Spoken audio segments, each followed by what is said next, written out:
All right, everybody. I am simply sitting here waiting for the press conference. We are waiting on the press conference for one Barry Morphew. He was arrested this morning in Arizona for the murder of his wife, Suzanne Morphew. They have already put the paperwork in to be extradited back to Colorado. And in this situation, this go around, they will be getting the support of attorneys, district attorneys that are accustomed to big, sensational trials instead of the circus that Linda Stanley put on. So that is very good news. We do know that the recommendation for bail is $3 million cash bail only. He's not going to be making bail. Barry's broke. And I do have the new photograph. Hold on, let me upload it here. Just 1 minute. I'll get it for you. Guess I'll do it as an overlay. And I am on the channel waiting for the stream to start, but here is Mr. Morphew in all of his glory. And I would say Mr. Morphew has been leading a hard life. He looks like he has been rode hard and put up wet, using cowboy lingo. Look at the bags underneath those eyes. And is this an angry man or is this an angry man? And he's got bedhead. So it looks like to me they drug him out of his cozy little camper. Yes, Lisa B, evil incarnate. Yep, I agree. Barry's behind bars, just where he deserves to be, right? We called it. How many years ago did we say, Barry, you need to be behind bars, boy? I even named my bird after you, Barry, just so I could have the satisfaction of watching a Barry behind bars. All right, now we got the real deal. And I'm not sure, we're 7-8 minutes late for the press conference. What's happening? Houston, we have a problem.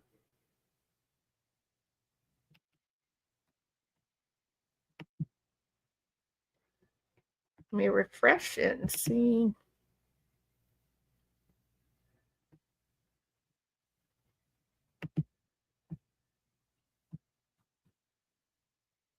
Official share details.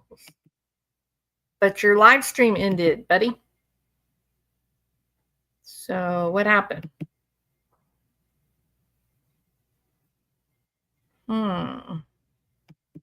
Maybe we crashed it. Maybe we made it, maybe it faltered. Okay, it says there's 127 watching. That's not all that many, is it?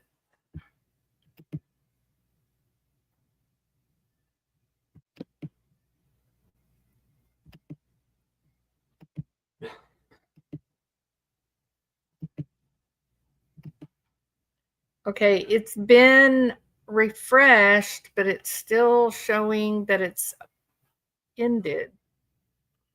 Oh, I guess it's still going in it.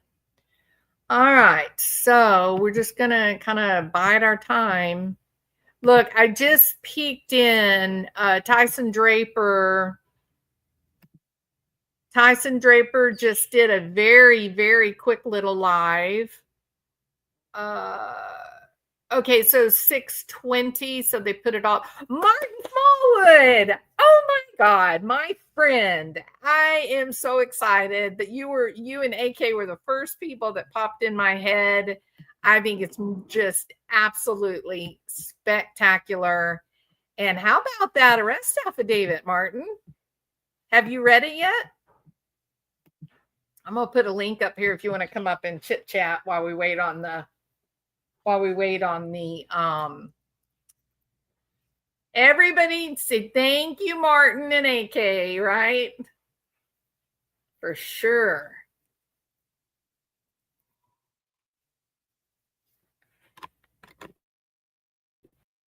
Yeah, the arrest affidavit, it parallels amazingly close to yours and AK's conversations. So you guys are awesome. On the road to justice, finally. Absolutely. Yeah, for sure. So, yeah, it was an absolutely, and one of the things that I noticed about the arrest affidavit, there were live streaming up and going. Okay, my name is Megan Bagwell. I'm the Director of Administration for the Office of the District Attorney. He was living in a camper, a little tiny little camper. Attorney Ann Kelly, that is Kelly, who you'll be hearing from shortly. Ann is a rock star. Sheriff from Saguache County, Dan Warwick, Warwick. Chaffee County Sheriff Andy Rorick, ROH. I'm so excited. And Colorado if you're excited, put a 1 in the chat. I'm so excited. I can't stand it. ADAMS. And Martin, you're a genius. She'll be available for a few questions. Any other questions after that can be directed to media@da12.state.co.us. Thank you. Hey, Martin. 1 second now. I just mute here. Of course. Can you hear me? Yes, I can. Yes. I appreciate the members of the media that are here today. I scheduled this briefing to provide an update on the investigation that has been in the hearts and minds of the people of Chaffee County since Mother's Day of 2020. Suzanne Morphew was reported missing on Mother's Day 5 years ago. Law enforcement has never stopped working to obtain justice for this mother of two, this daughter, this sister, and this beloved member of the Chaffee County community. Through the tireless efforts of the Chaffee County Sheriff's Office, the Saguache County Sheriff's Office, the Colorado Bureau of Investigation, and the Federal Bureau of Investigation, I can announce today that the 12th Judicial District Grand Jury returned an indictment. The grand jury has indicted Barry Morphew on the single count of murder in the first degree. Wow. Amazing. Law enforcement, the Chaffee County community, and Colorado as a whole has never stopped fighting for justice for Suzanne. Cold case homicides are tremendously difficult. They're difficult for the families of the victims and the communities who wait patiently for answers. While it may seem at times that the world forgets about these victims, I can assure you that my law enforcement partners and Colorado's law enforcement community do not forget. Oh, it's so great. It's the Every 12th, unsolved murder is a tragedy. And we must never give up on our efforts to find answers in these cases. My office will be prosecuting the indictment as Suzanne's remains were found in Saguache County, which is a county within my jurisdiction, the 12th Judicial District. Yep. I am extremely appreciative of Michael Doherty, who is the elected district attorney in Boulder County. He has consistently committed material resources to small rural DA's offices like mine to assist in the sometimes Herculean efforts to bring justice for victims in rural areas of our state. That's his commitment to rural Colorado with this, he's continued his commitment with this case. He's provided me with the assistance of a chief deputy in the Boulder County District Attorney's Office to assist me with the investigation and the prosecution. Colorado's community of prosecutors is committed to assisting wherever the need arises. In addition to Mr. Doherty's assistance, District Attorney John Walsh of the Denver District Attorney's Office has committed to providing me with appellate guidance during the case proceedings. So today I have with me Chaffee County Sheriff Andy Rorick.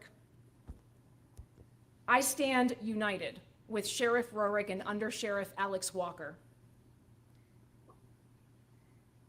I stand united in announcing this indictment.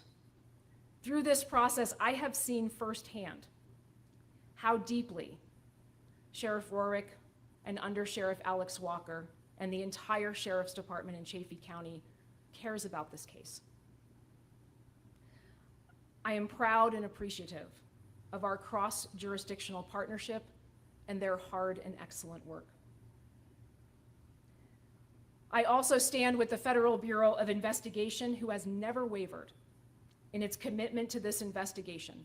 It's amazing. Providing essential intelligence and investigative resources and expertise through the years. I also recognize and appreciate our continued partnership with the Colorado Bureau of Investigation. The Colorado Bureau of Investigation has done incredible work, and their CBI agents and analysts have worked very, very hard to advance the goal of finding answers in this investigation. Here representing the CBI is Agent in Charge Chris Adams with CBI's Pueblo office. Woo! I also stand with Saguache County Sheriff Dan Warwick, who is here with me as well.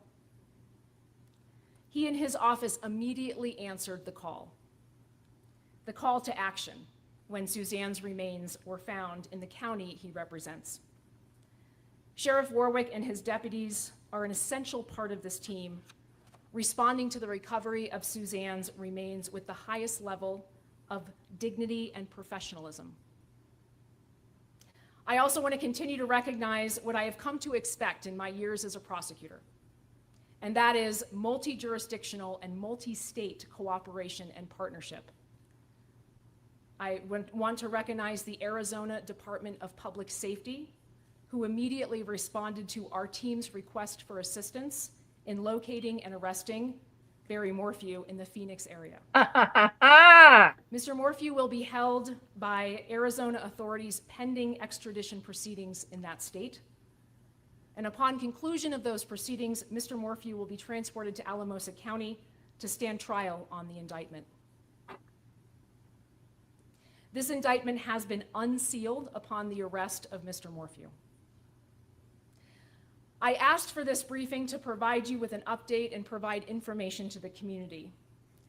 Me and my team recognize the importance of being laser focused on the prosecution and to speak with one voice. And so for that reason, all of the agencies that have been involved in getting us to this place, as well as the prosecutors that have been willing to assist me in this investigation and prosecution, they have all been instructed to send any media requests to my office, and so that's what I'd ask of you. In an effort to be transparent, I'd like to thank the the Office of the Judicial District in this district for making the indictment immediately available. And so you can get a copy of that indictment on the state judicial's website. Not like the It is last linked on time, a right? page Where we called, waited how long linked for on a the page arrest labeled affidavit? Cases of interest, and it's under Alamosa. Yeah. This is a more professional job. So Barry much Morphew better. is presumed innocent in this case, and that presumption remains with him unless and until he is convicted at trial. You might as well once again, admit it, thank you Barry. for allowing me to provide an update to the community on this very important case. Thank you, And I can Ann. take a couple of questions if you have them. Yes, sir. And thank you for the question. The question was, what was Barry doing in the Phoenix area? I appreciate the question, and that information was still being gathered. We have been working very, very hard to make sure that we run down anything we can with respect to this investigation, and our law enforcement officers will certainly be following that. He was living there. Yeah. Yes, sir.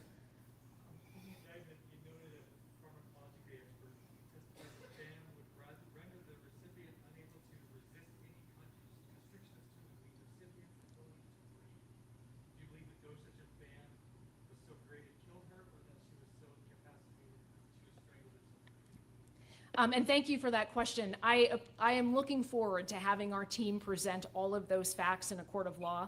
Obviously, I would like to be able to provide my comments, but my ethical obligations will not allow me to. However, I am very appreciative of the Judicial Department for making that indictment available. And I look forward to having our team present this case in court. What, Anne? You're not going to go on a YouTube channel? Yes, ma'am. No interviews? That's a great question.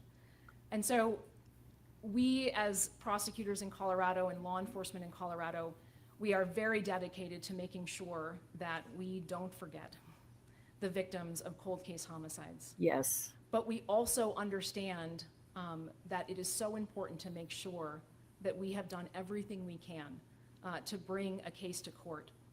And we are proud of the work that we've done. The indictment is Every great. victim of homicide, murder in Colorado deserves that kind of attention, deserves that kind of work from law enforcement. And I would say that having the opportunity to work on these cases and to bring justice for these victims has been very important to me. Yes? Yeah, let me. Yes, sir. Was Morphew surprised at all when he was taken? Was he expecting this? And thank you for that question. The question is whether or not Morphew, what Mr. Morphew's reaction was.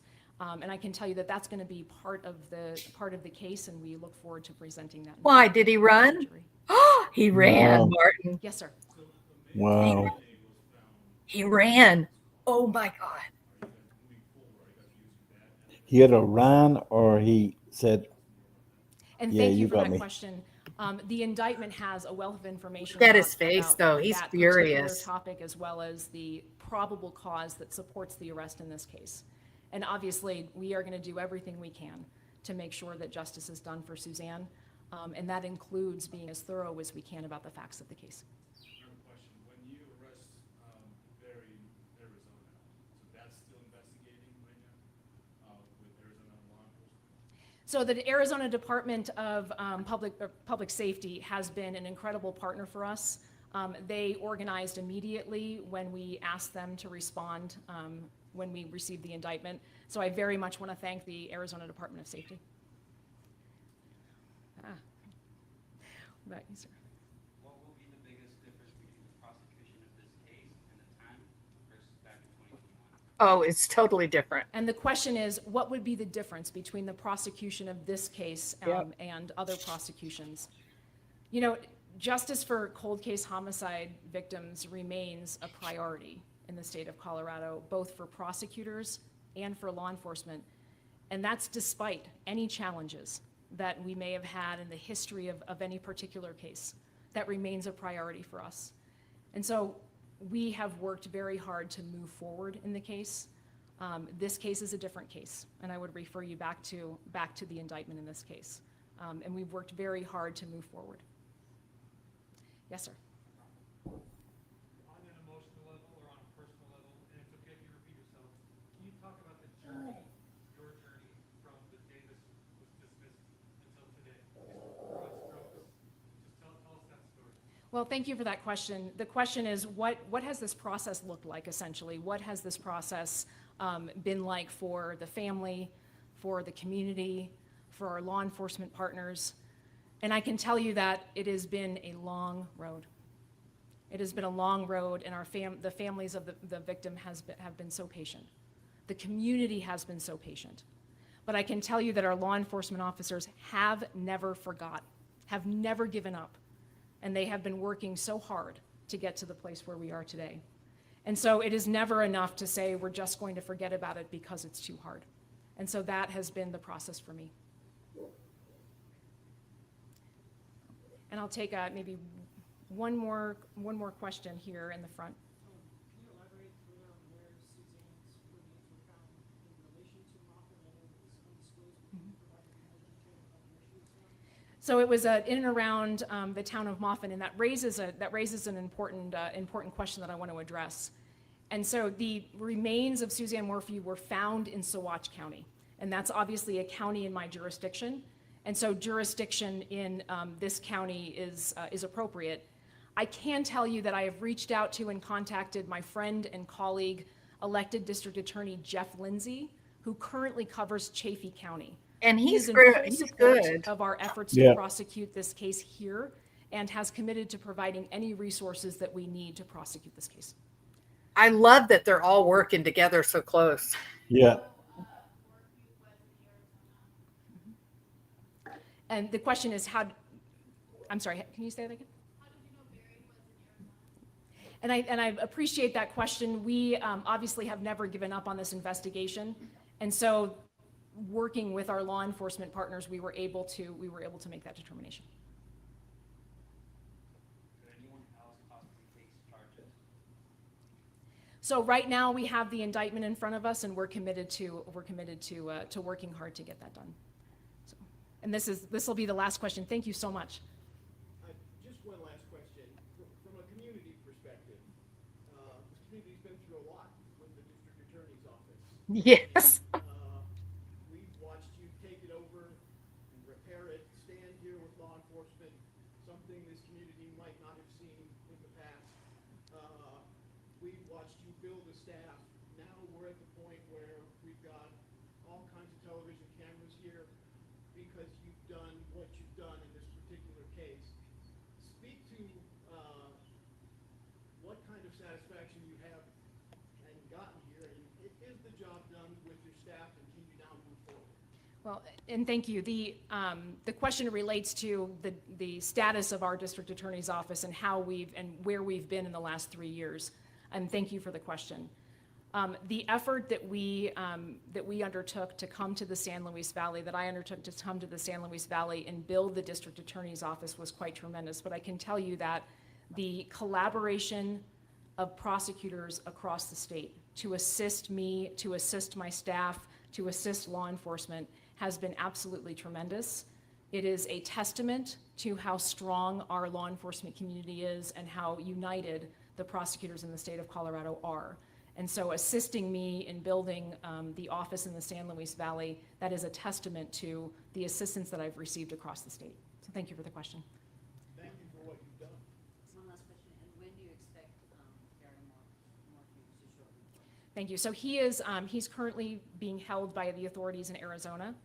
He will go through a process of extradition, and when that process concludes, he will be then transported back to Colorado. So thank you so much. Oh. Is that Anslet? Oh, I guess the girls did not show up.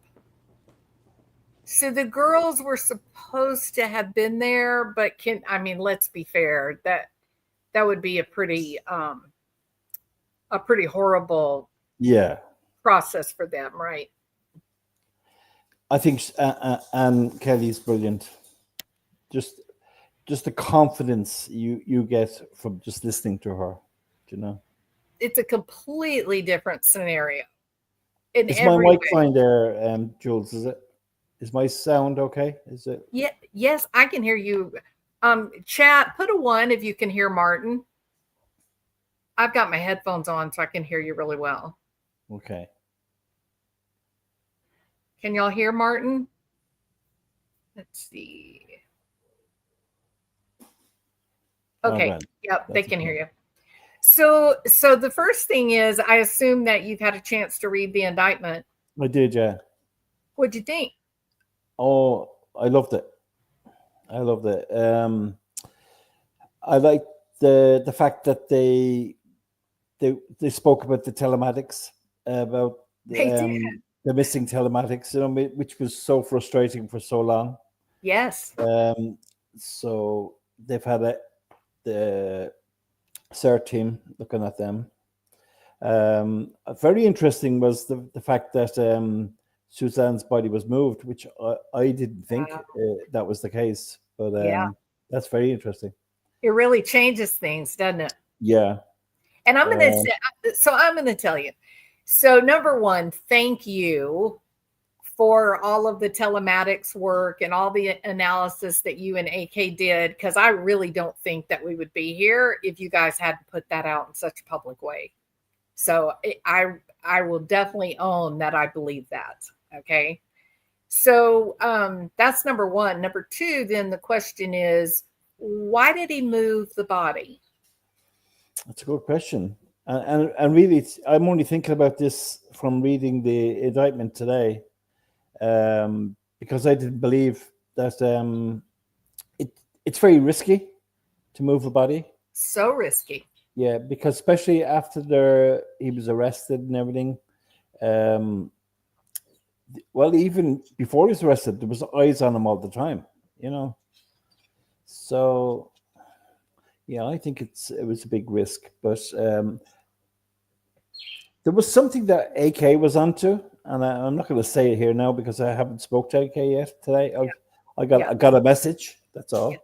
and but there was something he was onto, and I think that could be correct because something else happened a few days ago, and it's two things are coming together. So yeah, I'll have to wait for a few days before I'll say anything about that.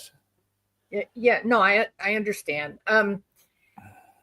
So you felt like when they were talking about they asked about his reaction, and Yeah, that she followed up by saying that would be part of their evidence. but it's two ways. He could have tried to do a runner, or he could have just turned around and say, "Yeah, I've been waiting for this day. Let's get it over with." You know what I mean? Like he admitted. Yeah, he admitted. Yeah, kind of. It could be something like that. But obviously, it's something. You know what I mean? Which is great.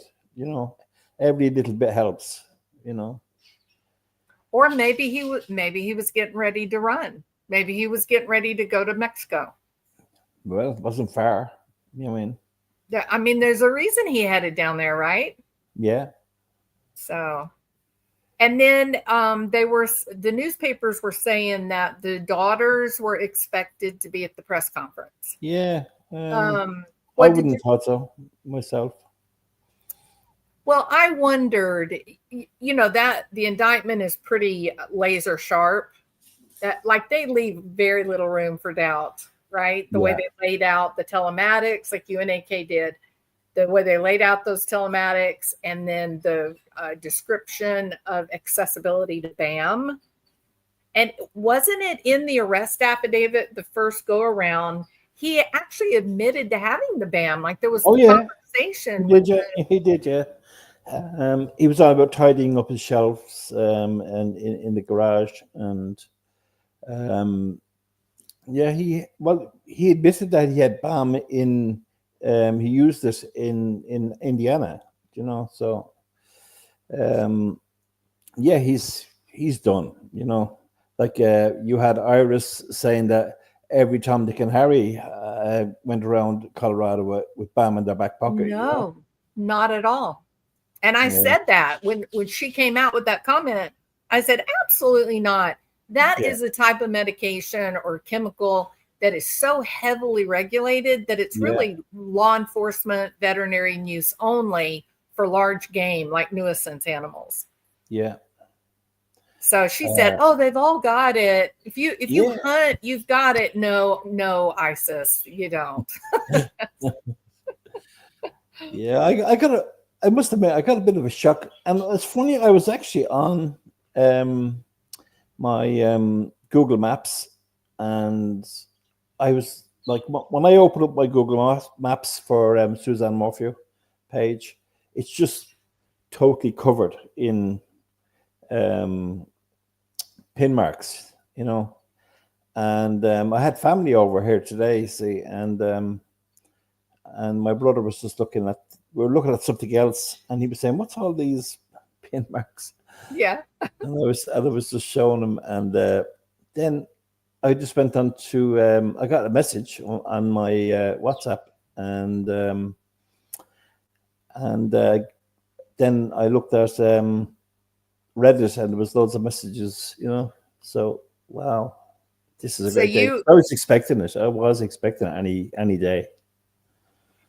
Well, I was kind of thinking March, and then when it didn't happen, then I was like, okay, well, we'll see. So I was hoping it wasn't going to be in May, because that'd be a typical thing that Linda Stanley would do. Do you know what I mean? Exactly. In too like Hollywoodish kind of. We just need to do it. If you've got the evidence, then get the indictment and be done with it. 100%. So. But yeah, she was great. The press conference was great. But boy, I loved the indictment. It was razor sharp. It said just what they needed to say and nothing extra. Yeah. It was great. It was so professional. This I just can't wait now for it. I want it to kind of move swiftly along. Do you know what I mean? Yeah. Not to be drawn out, well, especially for the family now at this stage, but for everyone. You know what I mean? Like, this is 5 years. You know, yeah, a long time. And I just want to put, for my own selfish reasons, I want to put it to bed because I can't move on, kind of thing. You know what I mean? You've all this information and you don't know what to do with it. You know? Absolutely. As much as you guys worked on it, even just putting it in like a organized fashion that you could actually work with the data, I'm sure that it just echoes in your head all the time.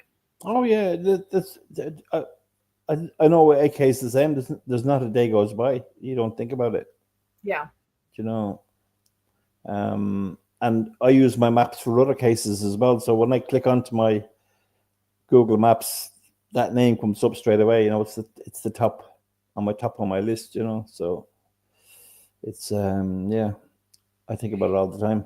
And actually, even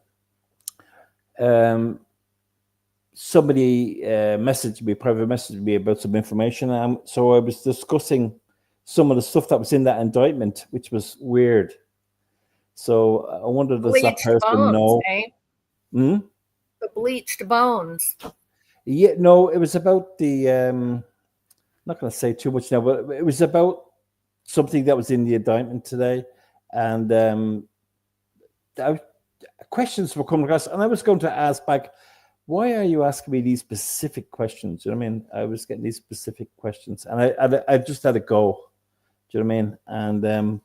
And that was only about 2 days ago, and those things came up today in the indictment. So weird. Do you mind telling us what those specific questions were? They were just to do with Barry's movements on the morning of May 10th. That's you know, up to Garfield. You know, where he threw the helmet out, kind of thing. Yes. And what was my opinion on that? And my opinion was that Barry left the house at about about 3 minutes past 5 in the morning. Yes. And he either earlier, about an hour or earlier than that, he was down that direction near the bike site. So he was probably planting not the bike, but just a trail for the dog's scent, you know, from the house, going past the bike, and then further down where the helmet was found. You know, like, because he would have known just to carry her scent on a rag, or you know, he would know how to do that. You know. Yeah, he would be really tuned in on the dog's tracking. That would be his 100%. kind of thing. Yeah. Yeah, 100%. So I don't believe he went to Garfield, to be honest, because the helmet was only 0.8 of a mile away from the bike site. Right. So if he was going to throw the helmet out of his truck, he didn't need to drive all the way down to Garfield to turn around and come back. He would have just done a U-turn at 5 o'clock in the morning. You know what I mean? Empty road. Yes. And also there was other items that was found in that area, and there was pings down near the river.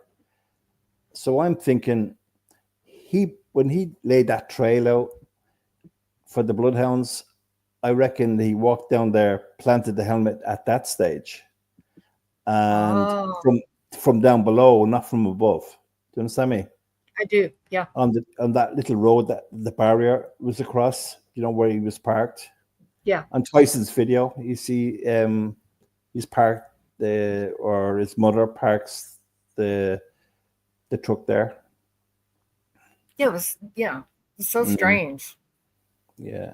So then he moves from there. He's first picked up at 5:14 outside the Shell gas station, and then immediately he takes the left, then turn on the 285 for heading to Buena Vista direction, and he's picked up on another camera there at 5:16, and then his phone switches in Johnson Village, which is just as you turn off on the 24, which is the 285 as well, heading off. Instead of going straight to Buena Vista, you would take the right, heading towards Bailey and that area.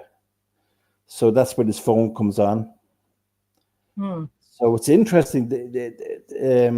I like the fact that there's a lot of the phone and the telematics they're matching up the two. Who did that, Martin? Who did that? Yeah, Well, who did? Yeah, we done that as well, but You did it first. yeah. Well, I don't know. We don't know that. You know Oh, what I I mean? think we know that because the truth is, had they done that before this, the first, Linda Stanley exercise in futility, then things would have looked much different.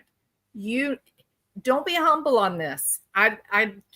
There's no reason for there to be humility. After all the work that you and AK did, it was done publicly. You guys were going on AK's channel. You were having these discussions. And those of us like Alessia P. and others that went and watched and observed, you guys did do this. And I think that it was very instrumental to these investigators because they watch us. My channel, 100%. yeah, my 100%. channel, my face, I ended up in the Chris Watts investigation. I was in their case file, which was Right. really weird, right? That's a strange sensation. So they are watching, and I really do think that you and AK opened up. I think y'all opened up. You opened up a door to something that they had not considered before, right? It was a different way to look at the data. And I think you guys did it because there was passion there. You had an interest, a personal interest in how this played out. So it's kind of how would I put it? You can't stop doing it. no, It's like that big jigsaw puzzle, and you just pick up a few pieces and you do a few pieces, then you pick up a few more. It's kind of like that, you just can't stop doing it. And I just wanted to stop, to be honest, but because it kind of drives you crazy, all those numbers, the line by line by line. It wasn't what you guys did was not that was not little true crime creator. That was full scale professional kind of investigative work. And the kind of work that can drive you crazy because it's so detailed.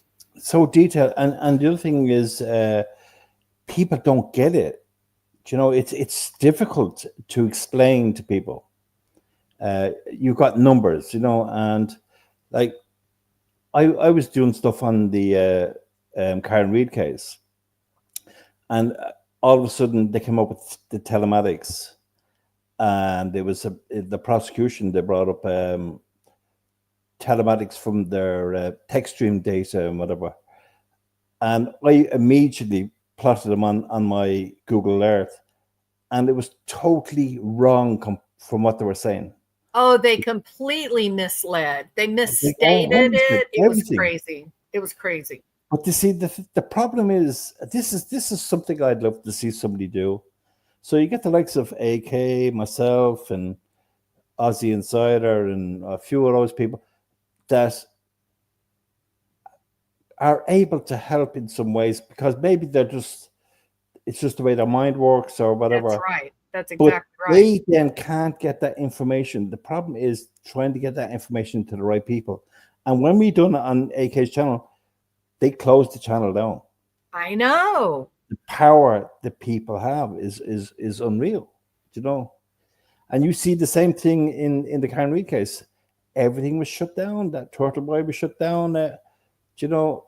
It's scary, and what they can do to to make you out to be a bad person and whatever, you Yes. know. Yeah, it's terrifying. It's terrifying. Yeah. And then you got the trolls. Do you know, you get the trolls that do the same thing. So you get these trolls that, for whatever it is, for the why they do it, I don't know, but they attack people and they go into their socials, and it's terrible. And like, It you've is. seen it, you've witnessed it, like, you know what I mean? I had it happen to me. Yeah. Yeah. It is and unless you've been through it yourself, it's really hard to see that, oh, look, there's been this complete lie fabricated about me using information from social media. So it kind of sounds like it might be real, Yeah. but it's just a complete and total just bullshit lie. And I guess, subscribers don't take the time to stop and ask, does this make sense? Like what the trolls are putting out there, is it logical? So It's very easy. I see what they were doing. Like, I knew what was happening to us, but at first hand, you know what I mean? I could see what was happening. And but when I seen in the Karen Reid case, and wow, I said, I just thought it was on that case, on this case, and she was a Morphew. I couldn't believe, like, this is nearly on every case. You got these bunch of trolls. Yeah. So, okay. So the Karen Reid case, my opinion is that, they're protecting their federal asset, right? They've got Higgins there. And I think they had like a kind of like a mob, organized crime. They had paid people. You mean there was people getting paid? There was people getting with benefits and all sorts of things going on. Exactly. I mean, the one guy who was basically paid nearly $500,000 to roll around in some blue paint. Unreal, wasn't it? What do you think that was about? Do you really think that was science, or was that a payoff? God, I knew straight away. The first guy came on Burgess first, and he had no, like in his, he said he had a master's at, and he was 17 years or something doing this, and he never had the degree. No, he never got even a bachelor's. Yeah, it was a bachelor's. Yeah. And so that tells you straight away. But do you know what? Smoke and mirrors. So much, honest to God, Jules, there's so much that I know that has not even come out, and it probably won't come out because the case is over now. Yeah. But there's things that were missed that I caught. Do you know what I mean? But you really think it won't come out? You don't think there's a federal? I think the feds are coming for them, and that's why they tried so hard. I hope they are, because what they done was terrible, and not only what they done to John O'Keefe, but what they done to Karen Reid as well. Sure, and our parents, the wider family, but wow, could they? And those people, those soldiers that came in there, the pink people, as they call them, they were amazing. Amazing, absolutely amazing. But when you see innocence and you see someone being set up and they're going to lose the rest of their life, it's just crazy. But not everyone sees it. Not everyone sees it, Jules. There's people I know from your channel and AK's channel and that were on the other side, and I would still be nice to them and everything, and I was just saying, look, we're on different sides here, you know what I mean? But it took them a long time before they realized that they were. You know what it is. Even Jennifer Coffindaffer, ex FBI, right? And I used to kind of stand up in her defense, and then with the Karen Reid case, I was sitting there listening to her, and I thought, she sounds crazy. Like she sounds like she can't see reality. But look, you only have to look at everything she gets into. She goes in and causes a big mess, and then goes out the back door. Do you know what I mean? So do She's you done it with think the Idaho 4. She's crazy. Honest to gosh, she's crazy. so you don't think she's working with the No. FBI to create No, disinformation? no. Okay. She's just crazy. Well, I had that thought for the Karen Reed trial. I was listening to her and I was like, how is she even saying these things? They're not even aligned, not even the slightest bit by the evidence. It was very strange. And they tried to discredit Dr. Wolf, who Yes. got hired by the United States government to tell them, hey, what's going on here? The man is brilliant, overly educated. Yeah. And they were all saying, oh, he's stupid and he's lying. And it's like, are you watching How the can same you thing I'm compare? watching? Like, how can you compare Dr. Wolf or Rentschler to Trooper Paul and Burgess and what's the other guy? Buchanan or No. Yeah, Buchanan as well. But the other FBI guy, the blue guy, what was his name? What was his name? I don't know. Which one was it? The fellow who put the blue paint on himself. Oh, yeah. I can't just think of his name. But yeah, they were just Welcher, wasn't it? Welcher. Yeah. Oh my God, He was a clown. But I get so frustrated, and I'm saying, I'm jumping up and down here, and I'm saying, what's going on? Yeah. People don't see what's going on here. Yeah. It was crazy. And the same in this case. Like, there's things there that are so obvious that were not in the affidavit, and they should have been. You know, like they should have done geofencing. They should have done. Well, remember. So maybe the geofencing was a problem because of the signal. The cell phone signal in that area is just so sketchy. Yeah, right? 100%. I agree with that, but not just there. It could be in other places. It could have been down in Poncha Springs, and it could have been down. There's other places. It could have been Tailwinds and whatever. Yeah, no, in town, in Salida, like you said, Tailwinds and the where he went to get the like hot tub chemicals. Can't think of it now. Pipe and stove or something like that. Oh yeah. The Stove and Spa. Yeah. There you go. So those places, having the geofencing in Denver, perhaps just to sort of get a better handle on, because one of the things that they said is her phone has never been recovered, which I think is incredibly interesting. Now I tell you what there is, when Barry went to Indiana, just after, I think it was May 18th, I think, or May 19th.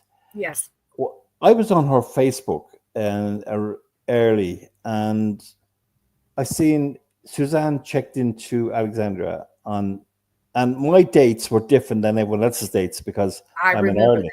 Do you know? Yep. So which I didn't understand. How come my date is different than somebody? I see the screenshot somebody else had, and I said, well, that's weird. Mine says 18 and 19, and theirs is saying 7. You know what I mean? Because of the time difference. But that was, once I started talking about this, it disappeared off the off her Facebook. Yes. So how did her phone, her Facebook, check in to Alexandria on that date? We know Barry was there, and then Iris was using that to say, "Oh, Suzanne is still alive," and I remember that. Yeah. So that is important. You know, they're saying that the device was last used by Suzanne at 3:45 or something like that on never on again. Friday. On the Friday, yeah. I believe that was used at 3:45 by Barry. That call was Barry using the phone. He had took her phone after he did whatever he did to her on Friday. I truly believe that. So just to obscure the timeline, Yeah, to obscure the Okay. timeline. Yeah. Okay. Okay. Gives him, buys him time to do all the things. Like I'm a practical person, so I think of, I would need time to go through all the house to make sure there's no evidence and whatever. And that was Saturday. He would have as much time as he couldn't wait to get finished all of the jobs to get back. He came home at 11 in the morning, and then he was basically there till about 20 to 2, and when he went down to DSI to get the blade fixed. So he basically didn't do any work that day. Do you know what I mean? Not a bit. No. I'd say Morgan was probably doing most of the work, and he was just sitting around doing the texting. That's what I believe now. And whether that come out and whether I'm right or whether I'm wrong, I don't know. But I believe I'm right, because when I look at the messages, and where the messages are sent from, like most of the messages were sent from DSI while he was at DSI. And they were all sent while he was sitting in his Jeep, not when he was on the Bobcat. Yeah. For that, the amount of messages to be sent in that short period of time, and what's the chances that no messages were sent while he was going into crib in and out with the Bobcat? Do you know what I mean? Yes. Yes. No. And then the other messages were sent at Anytime Fitness. So all these, and the other one was sent then at the beach site, and all these places he would have had Wi-Fi. They were all sent on the. So he had none that were sent from the beach, where he said he sent messages from the beach, but they were linked in. He sent messages to Suzanne's phone, text messages, but he also would have been using Suzanne's phone to send Wi-Fi messages through LinkedIn. You with me? And he had a second device, so he had Suzanne's phone at Puma Pat all the time, right? So her phone was at Puma Pat all the time after Friday, and he had a second one that he used to send the messages to. You know what I mean? Second device. So her phone would be reading all the time that her phone was in Puma Pat. But he was able to send LinkedIn messages onto another device, a second device. And you believe, well, you proved actually, you laid out like the number of words that were spoken in these conversations with Libler, and it was clear that Jeff Libler was like, I don't think this is Suzanne. Yeah. So interesting. Interesting. It's like, I just don't see Suzanne as, they don't make sense. The messages they're not coherent. Do you know what I mean? No, they're not. No, they're not. So it's like this message is missing. And when you think about it, he was probably in panic mode. He was probably taking something as well. But when he was replying back, "Love you," whatever it was, all these little 1-2 word messages, one after another, while he was at getting the blade done. Yes. And it was like he had a task to do, just to keep sending messages to make it look like Suzanne was, talking to Jeff. I think he was trying to hang Jeff. Do you know what I mean? Put it on Jeff. Well, I like that you said that, because when all of this happened, Jeff Libler was the likely suspect. He had a lot to lose. So yeah, it's a big question. How much of this was trying to point law enforcement toward Jeff Libler? Well, he pointed it to everybody. Let's face it. Even God. Even God. Do you know what I mean? He pointed every single person that he could think of, like all his workers, including the workers that used to work with him, Yeah, he basically, ratted out everybody that they were a suspect. Anybody but himself. Yes. And you think he was scared? I think he was sorry. I said you think he was really scared and really nervous. Oh, on the Saturday, Yeah. send the messages. I'd say he was probably like panic. He was in a panic because, like, you think he had to get to the alibi. This is why he say Suzanne met her demise on Friday. So now, which would be May the 8th. May 8th at Okay. around say 12 o'clock, around noon. Yes. And so remember before I said that I thought that Suzanne wasn't laying out. Yeah. He could have laid her out outside on the Friday, taken the photograph of her as proof of life. Do you understand me? Yeah. That she was alive at that time, and used it for the Saturday. Do you understand me? Take the photograph on the Friday and send it. Now, if you look at that photograph of Suzanne, it looks really weird because there's no background. It's a very badly taken photograph compared to all other Suzanne's photographs. They're clear, strange. but the pixels are completely wrong. And if you look close at our lip, at our top lip in the middle, it's like somebody's cloned another part of a lip and put it in. And I'm wondering, did she get a smack? Did she get a smack into the mouth?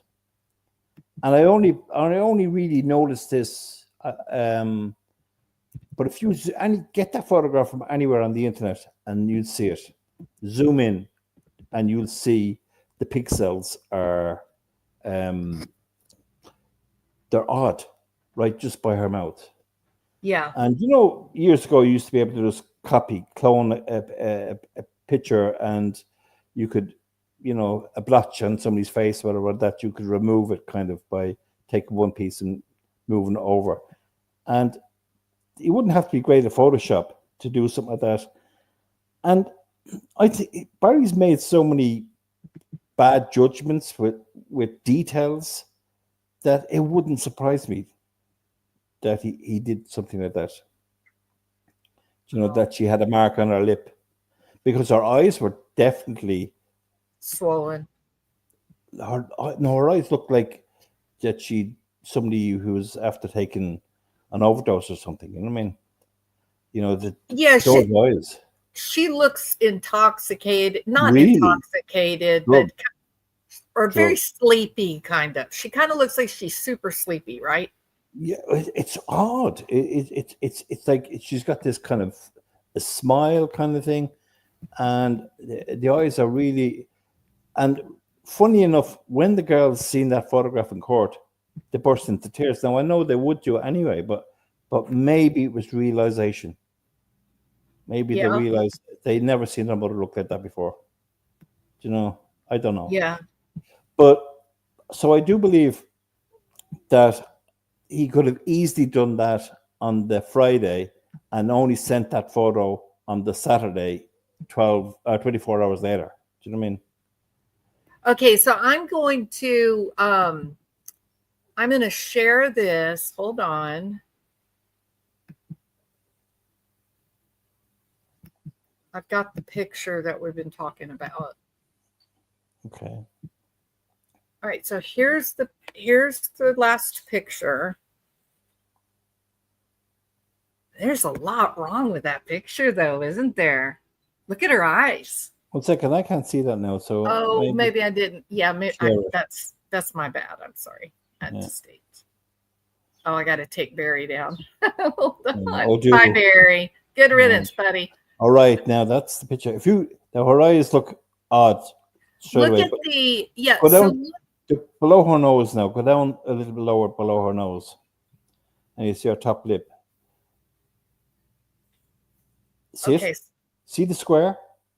Yeah. That's very strange. It's just, and you know, if you Wow. wrestling with somebody, and there was marks on Barry's arms and on the back of his hands, it's quite easy. You get a bang into the lip against your teeth, and you know, it just looks there's something wrong there, and that shouldn't be. And I asked somebody recently, could they get AI or something like that to look at that photograph and tell if it was being doctored? Okay, so that is really crazy looking, right? Isn't it? I mean, it looks like it's been really modified. Yeah. And if you look, if you look at this, can you see my pointer? Yes. Okay, so if you see this rectangle Yeah, that's here, okay. 100%, yeah. Imagine that rectangle is a different photograph. It's transparent, right? It's been lightened so that you could Yes. lay it over the actual photo and you can see through. Now, if you pretend like you're looking through it, look at this dark space here. Yes. And then look right here. It looks like huge bruises. Yeah. You see what I mean? Yeah, yeah. It looks like there's a bruise here, and it looks like bruise all the way over to the side of her nose here. Yeah.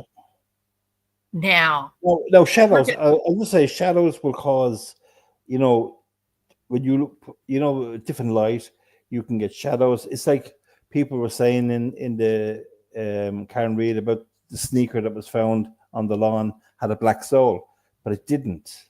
And but it was just the light. You know, I mean, it's the way a photograph can be taken. That white can actually look dark. Do you know what I mean? Okay, now look at this. Okay, the eye. I want you to look at this eye right here. Yeah, yeah. If you block off the blue, yes. If you take that off, look at what you're left with. That is a swollen, closed eye. Yeah. Same over here. And you know, this is wrong. Look at her eyebrow, Martin. Yeah, I know. Look at the eyebrow; it's completely cut off there. And if you see that, do you know that box I'm talking about? It's like a pixel box. There's one there at the top of our nose. See it again? See the box? The pixels. If you zoom back out again, it might be easier. Yeah, you can easily see that the center is not the same picture. It's not the same picture. And I'm thinking that this picture is a photograph of her, but she's roughed up a bit. And then he's tarted it up with another picture of her out of our Facebook or whatever like that, because the eye looks like there's something in front of the eye. Do you know what I mean? Yes. Oh my gosh. That makes me nauseated. But you're 100% right. Yeah, and we've been looking at this photograph for a long time, and I was just there, and I was saying to myself, I was actually thinking. First, I said, oh, "This is taken when she's at a bar on her holidays." Do you know what I mean? And he's used that photograph, and then I'm saying to myself, "No, it was too cold that day, I think, but the day on the Friday, I think, was a warmer day." And I'm saying that she could have been either laying out, or he maybe just got her to lay out. You know, well, she was. If he gave her something like a balm, or if he gave her, God knows. You know. I do. Yeah, look at her nose too, because we talked about 100%. The shadows can look distorted and whatnot, but look at her nose. Your nostril, your entire nostril cannot change positions. and you know the other thing is, Suzanne took lovely photographs of herself. Sure. Because when you see all the photographs, the 90% of them are, that were taken by herself. I'd say we're all, do you know what I mean? You would take another one if it was a bad photograph, wouldn't you? Why wouldn't you? Why would you have to just take that one photograph? It was like, absolutely. If you took a photo and looked at, oh my God, I'm not having that. I got to change it. That's exactly what you would do. So this photograph has lots of questions for me. So what did he do? He took the picture To prove that she was outside. The story was that she was sending partial nudes or photographs of herself, because the prosecution kept saying that. Remember that she was sending nudes. We didn't Yeah. we never seen character anything like that. You know? assassination. Yeah, Oh, character 100%. 100%. That was a horrible thing to be doing. But there's other photographs that were taken on the Friday night from inside her closet, right? And that could have been easily done as well, you know, with just photographs of our part of our body. Do you know what I mean? As you know, when you're WhatsApping someone, not WhatsApping, what to the Instagrams or whatever, you know, my young lady, he'd be snapping the faces of the dog, or it could be anything, or his plate, Right, you right. know. And so you might only get partial clips of these messages that have been sent to Libler, and we don't know. That photograph could have been a photograph that she might have sent a similar photograph before, and he's probably cropped it in a way. Do you know what I mean? Yeah. You wouldn't know. Yeah, yeah. So, But what I'm she saying, didn't take this. No way. yeah, No. I'd say this was not a selfie. I'd say he took the photograph, making it look like a selfie. And why don't we have a background? And why is it cropped so much around our face? Yeah, so tight. Yeah. Yeah. That's cropping stuff out of the way. Do you know, hiding it. Wow. I'd like an expert to look at that photograph. And there's no metadata from what I could see in the file. You know, if you look in the file, you'll have metadata for her, the one that she took on the bike. Do you know the one in the blue top, the Yes. one a hand against her fist against her head. Yes. There's metadata for that one, but there isn't for this one. And this this picture that I'm showing right now, this is exactly what you saw from the picture that's in the actual file. Yeah. Wow. Why would it need to look like that? If it was her selfie, she sends it to Libler. Yes. Why doesn't Libler have a good copy of the picture? These can't be just regular anomalies. And the other thing is, Libler never replied to that photograph till your weather looks great at 2:47. She sent that at 2:03. And he said the weather looks great. Your weather looks great. You got great weather. Your weather looks great is what he said. And what most people would say would, oh, you look great. Correct. Do you know what I mean? Yeah. You know, even if they didn't, you know what I mean? You're not going to say you look like a bag of spanners. You know what I mean? Her eyes are swollen shut. Yeah. But look, it's cropped. You can see it. But it's cropped. It's actually cropped. Do you know what I mean? It's Yeah, like the nose part is spread bigger, wider, and it's lost the eye. Do you understand me? But look at this, Martin. Look at the blue part of her eye, right?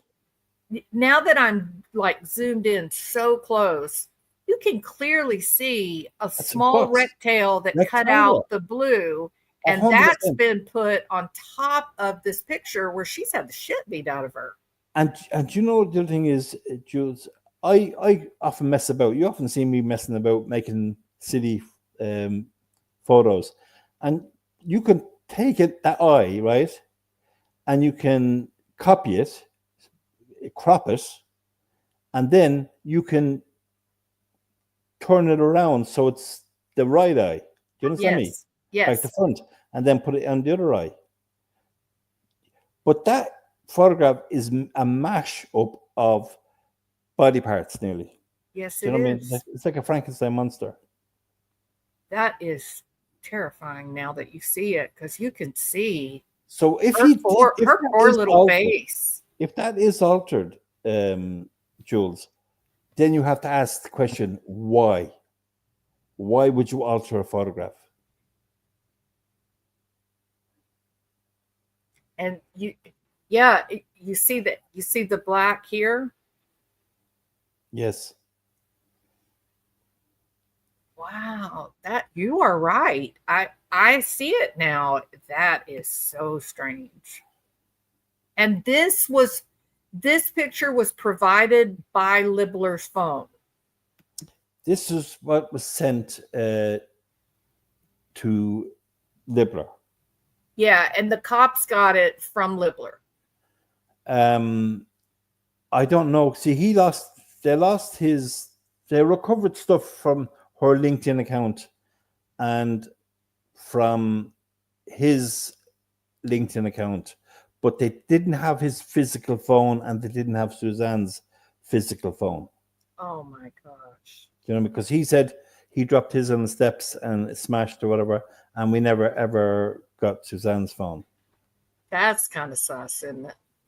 Yeah, but look, who has that photograph in? You know, it's an altered photograph. Who would have that in their? That's my point why I'm asking these questions, because I wouldn't accept this as an investigator. I wouldn't look at this and say, okay, where is the original photograph where her eyes are so swollen and But the thing black? is, but if you mine this out, come out, make that picture smaller and move out. Now, you don't see it. No. It's not till you zoom in. And you're zooming quite a bit there now, Jules, to see all these things. And that's what I done. And even the blue around her eyes, it's like eyeliner or whatever like that. And it's not fully around her eye. No, the blue is wrong. The actual eye itself, that's not. But you could actually, if you had a cursor there, you could actually mark that square. See that square around her eye? It's perfect. Yeah.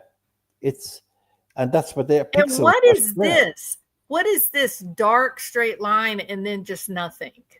That's not the way women's eyes look. No.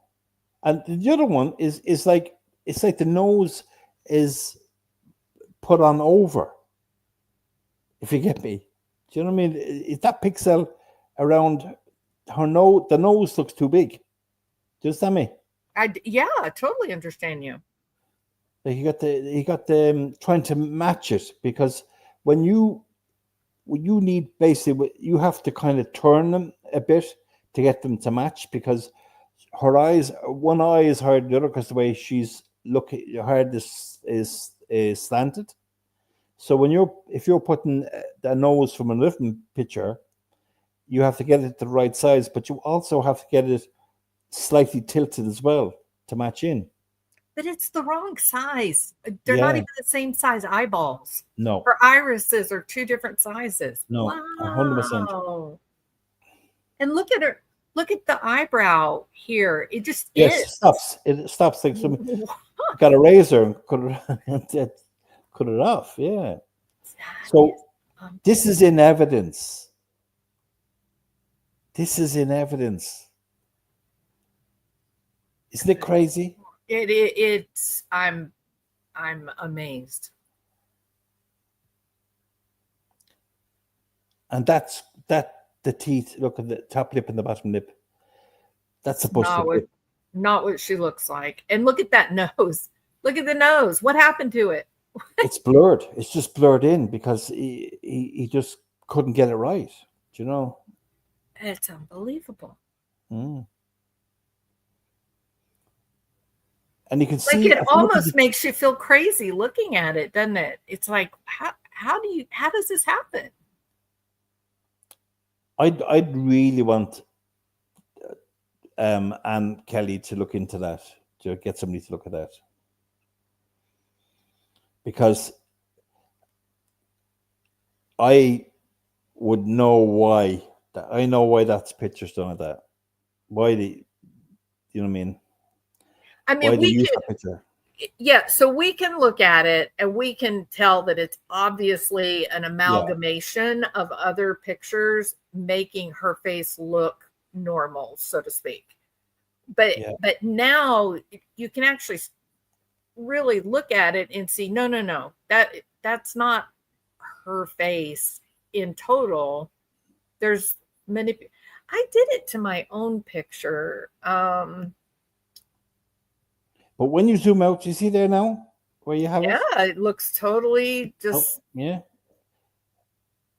And you see, if you're doing that, like when I'm altering the picture like that for maybe doing Moonlight Pizza thing or whatever like that, you know what I mean, just for the fun of it. I'm zooming in all the way to get it as good as possible from when you see it. Do you know what I mean? At normal. Yeah. And but he didn't. Like the detail here is this is very amateur. Like the squareness of the jaw there, now the chin. Yeah, I mean, you can see the pixelation where he Yeah. patched it up. Yeah. And but What do you know you what it make? is? What do you It- make of her shoulder and her neck area? Yeah. Man, Like that is it just. terrible. Do you know what, Jules? You don't want to know. Sometimes you just say, "I don't want to know anymore." Do you know what I mean? No, I Because think that's what we're looking at. Yeah, yeah, I think, and I'm not gonna say anything else, but I yes, think that's no, what we're but I looking mean, I'm just saying I don't know, but I do get the feeling that when he came home, he left Tailwinds for an hour and a half, right? So he disappeared from Tailwinds at about 25 to 12 to noon, and then he arrived back at just before 1 o'clock, just a couple of minutes before one, or just a couple of minutes after one, I think. And so he was gone for an hour and a half, and he could have got from Tailwinds up to Pume Path, and the mileage. I have done the mileage. The mileage brings you to Puma Path. It's exact mileage because I've accounted for every mile. Wow. And that's painstaking work, you know, from the odometer to work out, because I only had the mileage on the Thursday was the first time I had the odometer reading. So I worked it out from Thursday all through Friday and Saturday. Do you know what I mean? Yeah. But you see, this is the problem. This is what my frustration is. Like, I have a file on Karen Reed, right? That I sent some of it to Alan Jackson, and he actually mentioned one of the things I said in court with his summation in his closing. One of the things I said, What was it? It was there's 36 wounds on the right arm, and only 9 tiny holes in the sleeve. And that's exactly that's exactly what I wrote. Wow. 1 second, I just have to open the door here.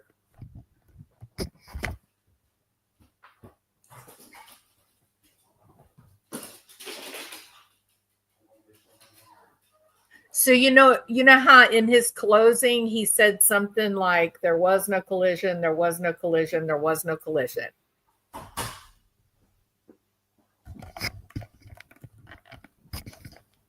Sorry.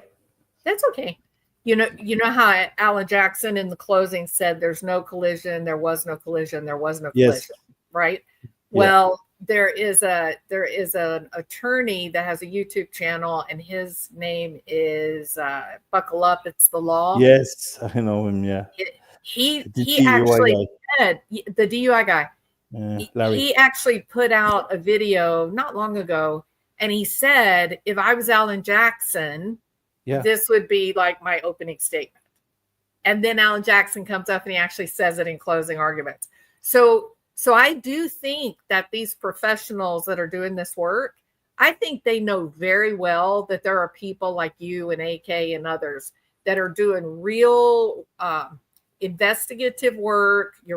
You're really going through details that maybe law enforcement and other investigators don't have the time or the insight to do. that's exactly what you said. A lot of it is that when I'm even watching the trial, and if I see something being said, the trial is on in the background, and I'm now going through. I'm checking over my notes, and I'm Yes. going to see, you know, what he's saying, and if it's new news or whatever, new information, Yes. and that's how involved I am. I'm in it. You know, I watch all the little things, and it's in the small, tiny things that you get all the information. Like the two shoes, the two shoes that they showed in, that went into evidence just a Yes. couple of weeks ago, right? Correct. One was Buchanan, and the other one was Connor. What's his name? Connor Keefe. Connor Keefe. So they had a bit of a mix-up because both of them said they were the shoe for the from the lawn on the evidence bag, Yeah. but both shoes that they had in their hands were like pristine, brand new sneakers, right? Which And the is laces were undone, and the crazy. soles of them were pure white. Yeah. But I have photographs from what that were taken in 2023 from the lab, and one shoe is filthy, and both shoes, the laces are tied, Ah. and the soles of both shoes are black. Well, not black, dirty. Yeah. Not black. Don't get me wrong with the black argument, but so the two shoes, the two sneakers that are in evidence. And you see, there was 5 different people's DNA on one of those shoes. So Wasn't that crazy? they had to get those out of evidence and replace them. Do you Yeah. understand me? Because I do. now the FBI might come in. Do you understand me? Because all we know is there's 5. So do we still have that DNA? Will they test it for more DNA? And I'm saying to myself, and I'm putting this out on all these little channels, and nobody's picking it up. And this is Well, what you were right. it's so frustrating. Like, I have a file, honest to God, I have a file on Karen Reid, like the dog bite on the arm. So the upper arm of the right arm, you have these 2 long striations, right? Yes. Parallel. And that's actually there's 3. There's 2 vivid ones, one slightly longer, higher than the other one. And then there's one, you have to zoom in to see it, in the middle. So there's 3 identical striations, and they're done by one canine tooth, right? Oh, yeah. Yeah. And if you look at the medical report, it tells you that there's another abrasion on the anterior part of the arm, right? So we're looking at the posterior. So on the anterior, it says there's a 3 centimeter abrasion on the anterior. So I see that and I said, wow, because we had never got any photographs of the anterior. So I looked at the photographs of the hoodie, and there, when they turn the hoodie over, there you see one hole, 22 inches up the sleeve, a hole, right? Wow. Yes. So I'm saying that there was a bottom canine. So one canine from the bottom and one canine from the top got on there, and they got stuck in his sweatshirt. Yes. As the canine pushes in, it gets wedged in the weave of the sweatshirt. Because I actually done an experiment here with an old sweatshirt and using a pencil as the tooth, and it gets wedged into the sweatshirt, and it's hard to pull out. You with me? I am with you. That is amazing. Amazing that you figured it out. Well, then we had the X-rays shown in the last couple of days before they did their finishing closing. The last who was it? Oh, the new medical from Coney Island, or Rhode Island, was it? But anyway, they showed the X-rays, and on the X-ray of the shoulder, underneath the armpit, you could see the flesh and you could see the 3 striations from the anterior part of the arm. And I went, bingo. Yes. Do you know? And I have that photograph here. I took it off the internet and I have it. So nobody knows that, only me. You know? That's amazing. But Yeah. it's got to be incredibly frustrating because you have It the is. information and then Oh, you're what you're doing there now is brilliant. And that's exactly what I do. The same as what you're doing there. You get a different photograph and you start moving around. And that's what I think he's done here. He's taken pieces and he's tried to marry them up. Yep. To make that's a pretty close match right there. So would you believe what I'm saying? I am 100% in belief. You're exactly right. Yeah. I'm just like, what do you do about it, right? This is the thing. Now somebody did give me a contact for somebody in Ann Kelly's office, but I don't know this person that gave me this. You know what I mean? And I've had so many things going on. You know, myself and AK when all this stuff was going on, you can't trust anybody. Yeah. Do you know? So I don't know what to do. Do you know what I mean? But this information, sometimes people in your chat have stuff that they've spotted, they know about, and we don't know. Do you know what I mean? So there's loads of people like me looking at these things and coming up with them, but they don't get to the defense or the prosecution, whoever it is, on whatever case. And well, I'll walk it right on in there. Don't bother sorry? me. I'll take it, walk it right into her office, into Ann's office. Well, if you do, I could give you a lot more. But so here's the problem. Okay, so I've tried to make the irises of her eye the same size as in the 2 pictures. Yes. And you can't, because if you match up her eyes, then her face is enormous. Yes. Right. So you can you nearly want, like, what I often do is I make one transparent. So I'd make the one you're doing now, I click on transparency and I bring that 50% transparency or something like that. Yeah. Sure. Right, a little bit more. So it's easier to match them in. Right. You know what I mean? And then you might just tweak them a little bit.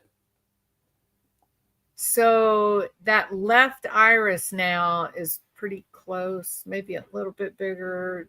And the other thing is, we don't know if this is a mirror image, inverted, as we'd say, you know.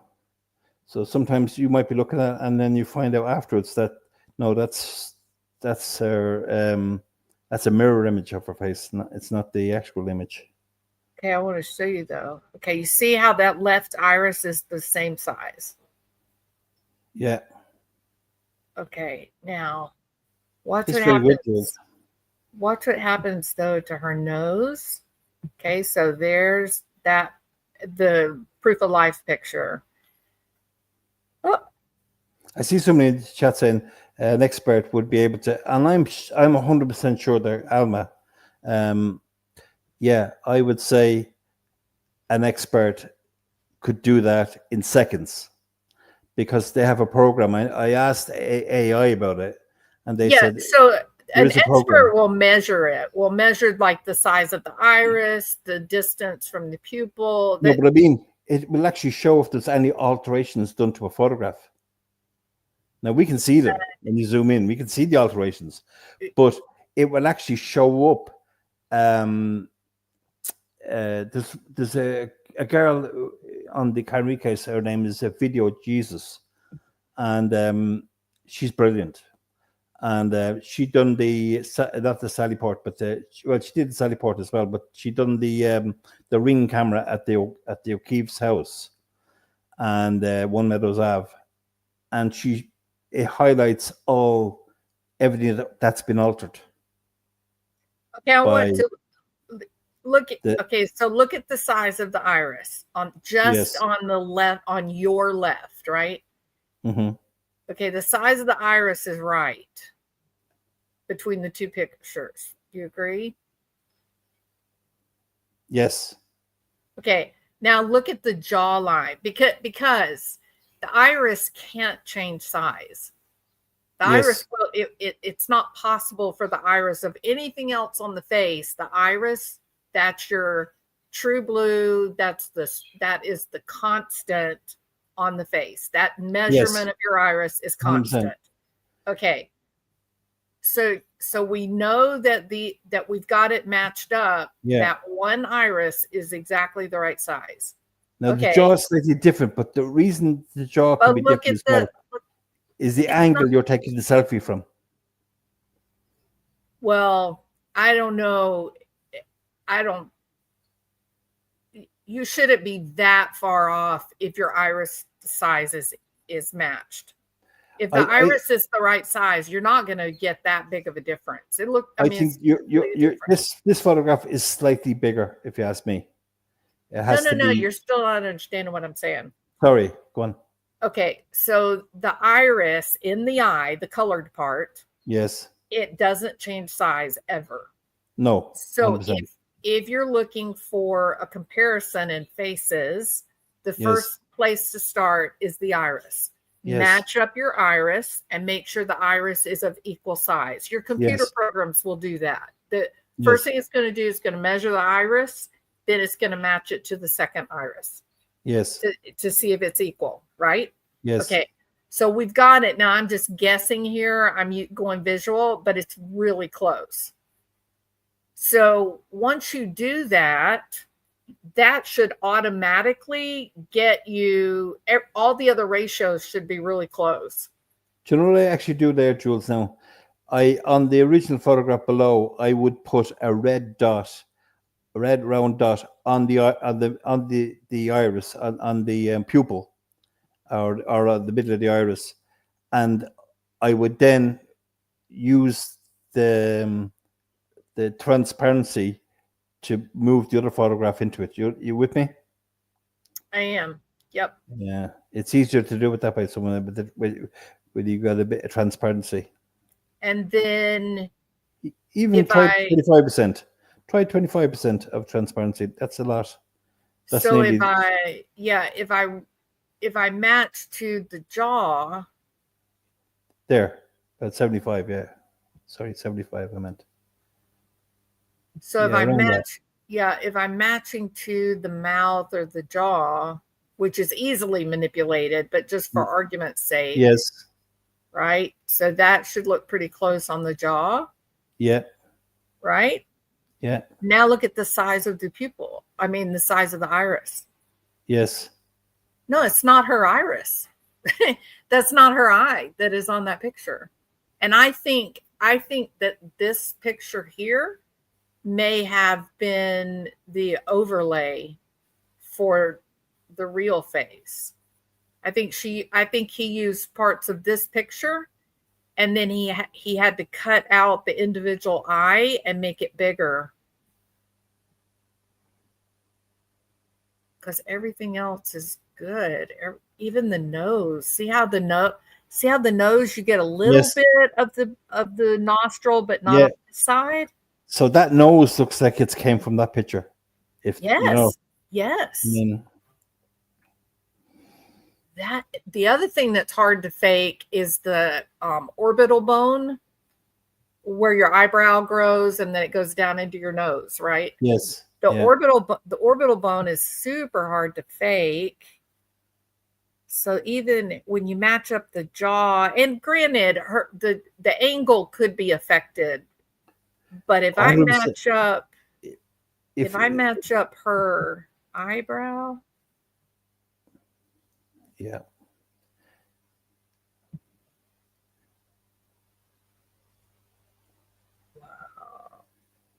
He is scary. He did that. Yeah. Yeah.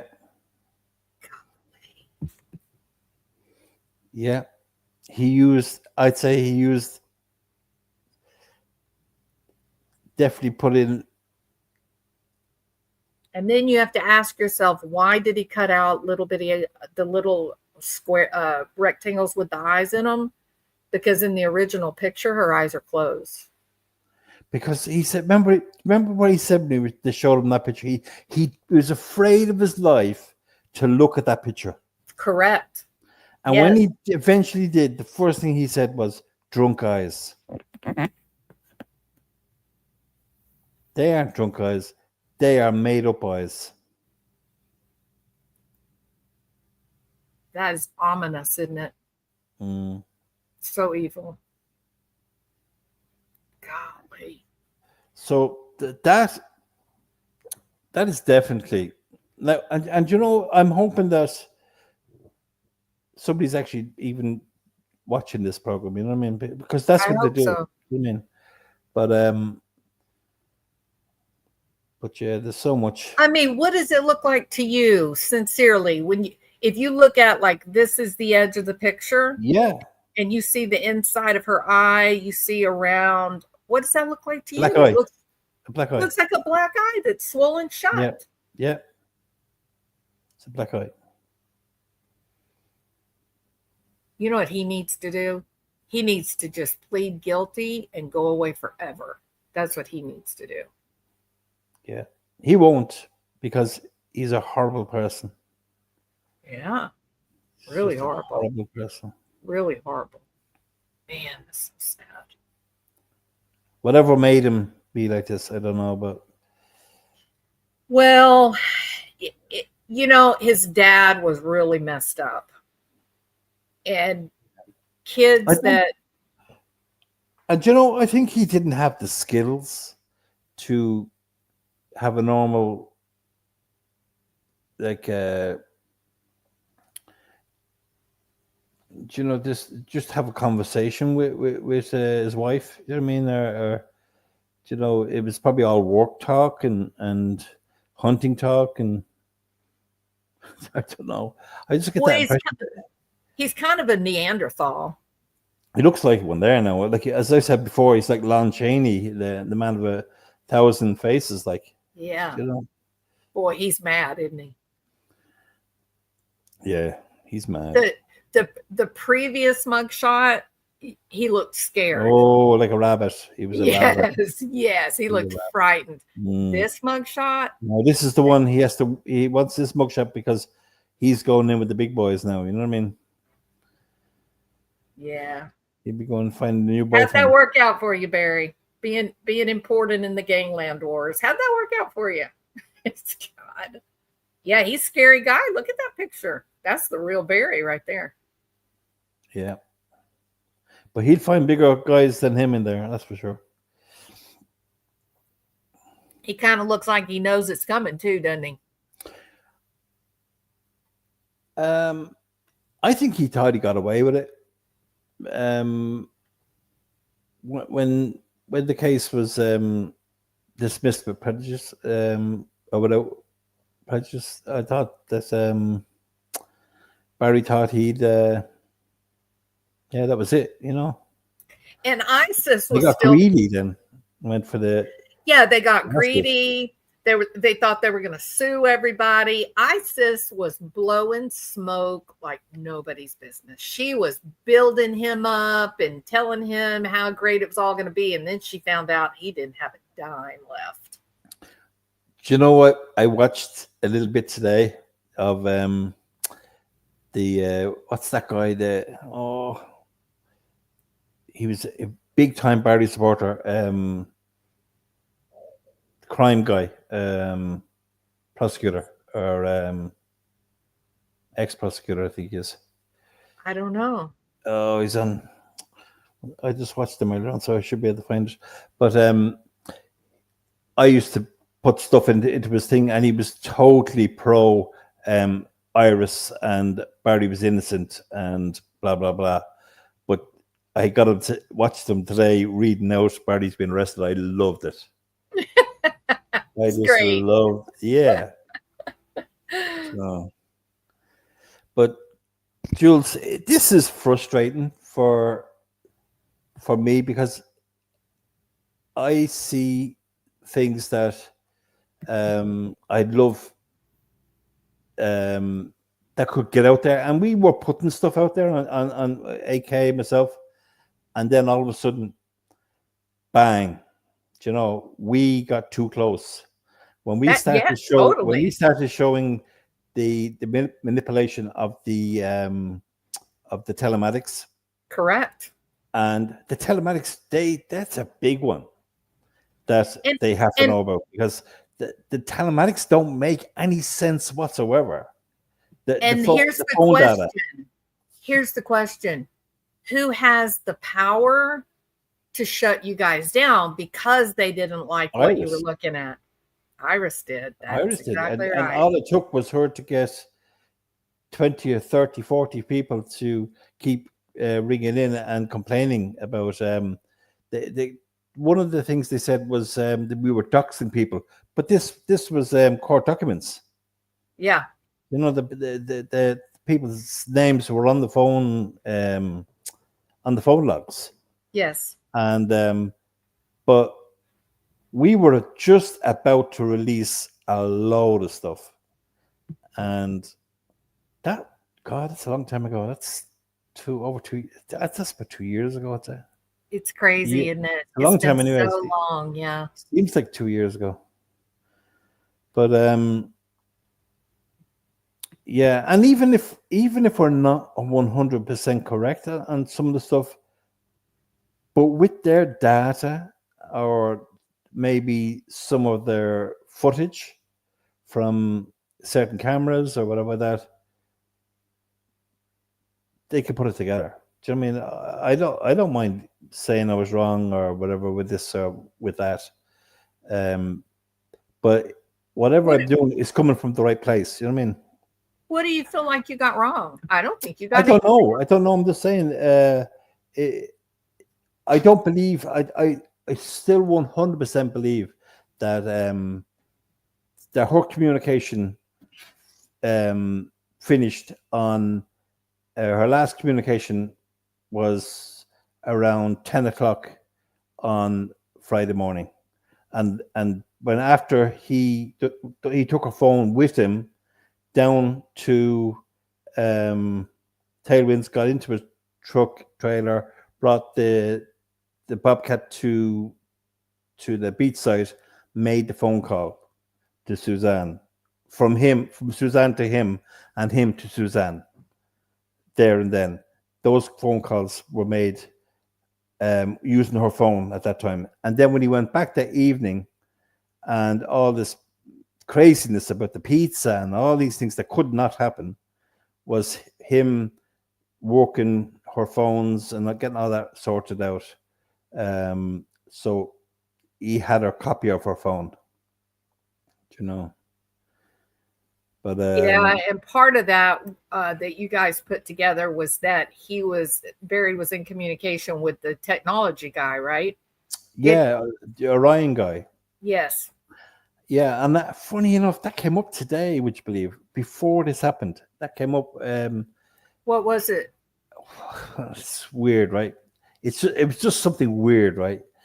I have a line from my house which goes right across the Atlantic to Barry's house in Puma Path, and keeps going across and in one straight line, and it joins up a load of dots. And one of them is Aurora. So the Sand Creek Park and the Cancer Hospital there, and Schultz. And then the next one is your man David Ryan's house. And then the next one is Barry Morphew, the Puma Path. And then the next one after that is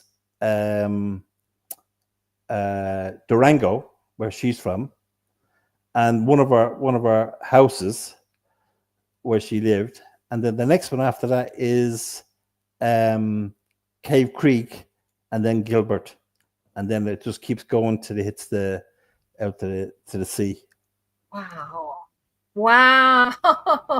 And when I seen Gilbert today, I said, Your "Wow!" jaw dropped. I just said, "Wow!" and it just jumped on. Yeah. And yeah. there's my yellow line. It's a straight line.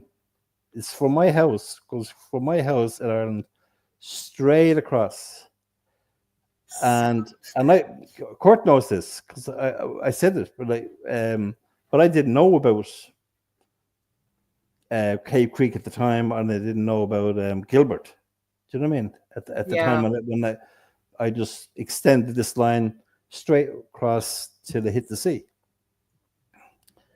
So and yeah, that's what I was looking at today, and I said to my brother, I said, "This is crazy." I said, "This is just what's the chances of all these things joining up?"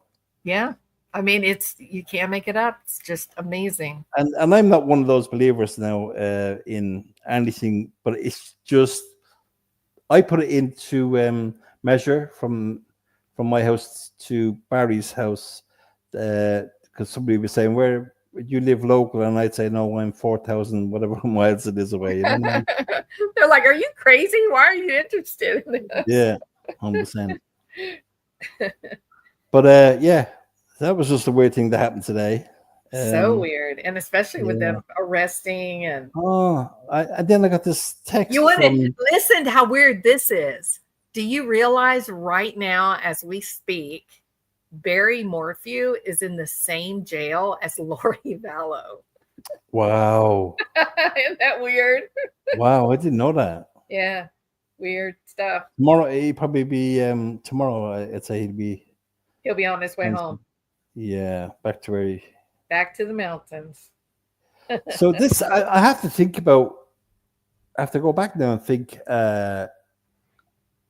about where Barry may have this thing that was talked about. I can't talk about this now, but it was just this area that Kurt was looking at, and like this was going. Nobody knew about this, and so I had like if I didn't hear from Kurt, I was to let all hell break loose. Do you know what I mean? Okay, that's kind of scary. Yeah, I didn't like it. I bet you didn't. No, a lot of responsibility, but sure. But he was there. He had a drone and whatever, and it was a tip that he had, and so, but that got left to the side, pushed to the side, probably more by me than maybe Kurt probably still believes in that that scenario where Suzanne might have been. Yeah. And but it's not far from Moffat now. Do you know what I mean? It's not really far. So he feels like he's trying to find the original burial site. Well, but we didn't know about Moffat at the time. Oh, this is going back. Okay. This is going back when we met first. Do you know what I mean? Wow. Yeah. No, I misunderstood you. I thought you meant y'all were talking about that today. Oh no! Okay. I haven't spoken to Kurt today. I got a message. I got a text message from Kurt, basically.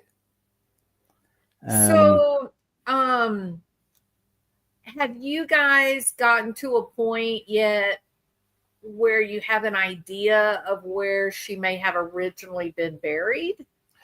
Well, Kurt probably would be thinking at this place, right? Yeah. Now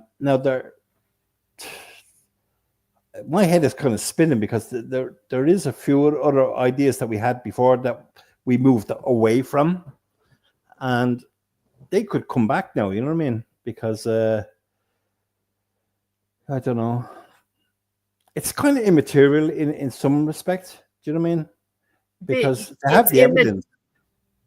The original location is immaterial? Well, one of the things that was said, right, was her hair. And her hair was supposed to be missing from what I read today. Correct. And one of the things that was discussed was this person seeing her hair. Oh, You know. we saw a picture of that, Martin. We did? We have seen a picture of the hair, the halo of hair that was just there. There was nothing else. No, she was there. But the first thing this person seen, when it was uncovered. Oh, they're trying to say that at Moffat that No, did see her not hair. No. In the indictment, it says that there was no hair, isn't it? It does. That's exactly what it says. Yeah. But from one of these people that we were speaking to, that said when they were recovering her, moving her body, that the first thing he seen was her hair when they exposed her body. Okay, it's possible that they were reacting to the hair of the elk. This was about Suzanne. This was about probably, I'm saying 3 years ago. 3 years ago. And look, we'd hear stories of this, that, and whatever, but this came from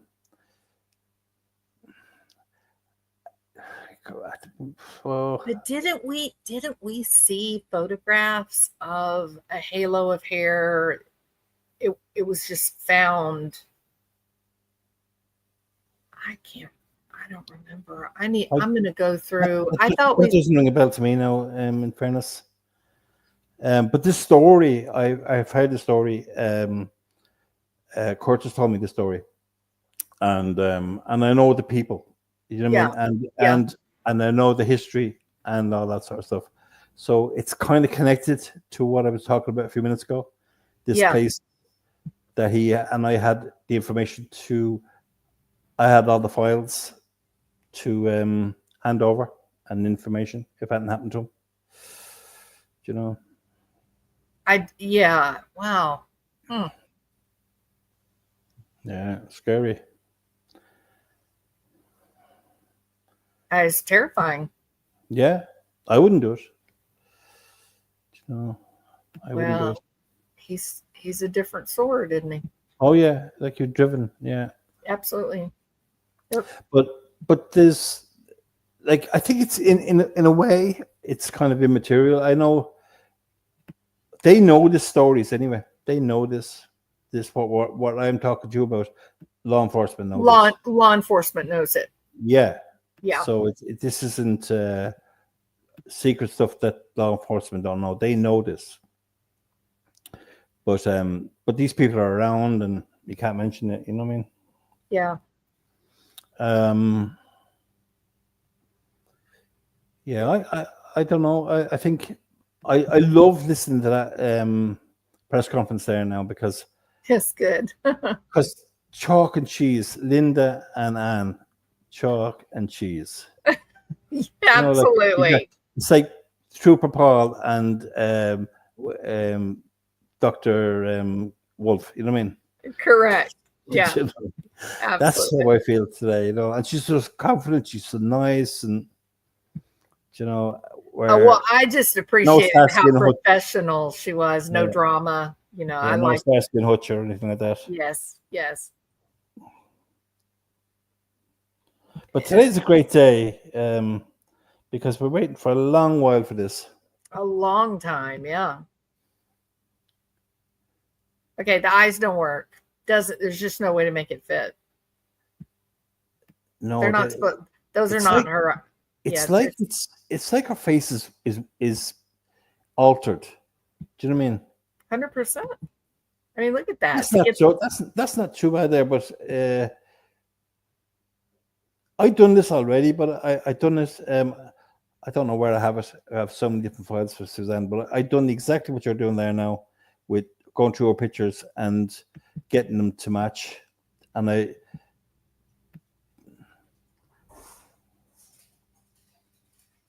The mouth as well.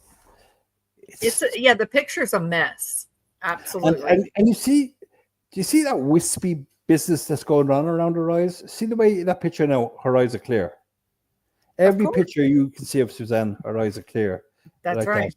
And then when you see that picture, it's like there's like cobwebs or something, you know what I mean? Something in the way. Do you know what I mean? It's not a proper picture. It's overlaid. It's overlaid with a transparent part. He's used the transparency to make it match the flesh. You know what I'm saying? I do, yeah, 100%. I mean, that is just not. And when you put them like that now, if you put that to those eyes, you can see the left-hand eye. You're right. That's a black eye. It's swollen. That's what it's supposed to look like that right there. Do you think that Suzanne would take a selfie like that and send it to her boyfriend? Absolutely not. No. For one thing, look, if it's swollen this much in the corners like this, yes. She can't see. She's not going to be able to see because the pupil is going to be obliterated. It's going to the skin is going to hood over the pupil, so she won't be able to see. I've seen people try to hold their eyes open that when they were really swollen like that. Yes. So this is so puffy. No, in fact, I think you see this. I think that's real. I think that's coming out from the transparency. If you could nearly highlight the different layers, because you can see the lines where the boxes are. Do you know what I mean? So you can there's completely. one of the bridge of the nose there, right? Yep. That's a box, right? And it's gone over the eye. So the eye one's gone on first, and then they put that one over it. If you get me, if you follow me, I do.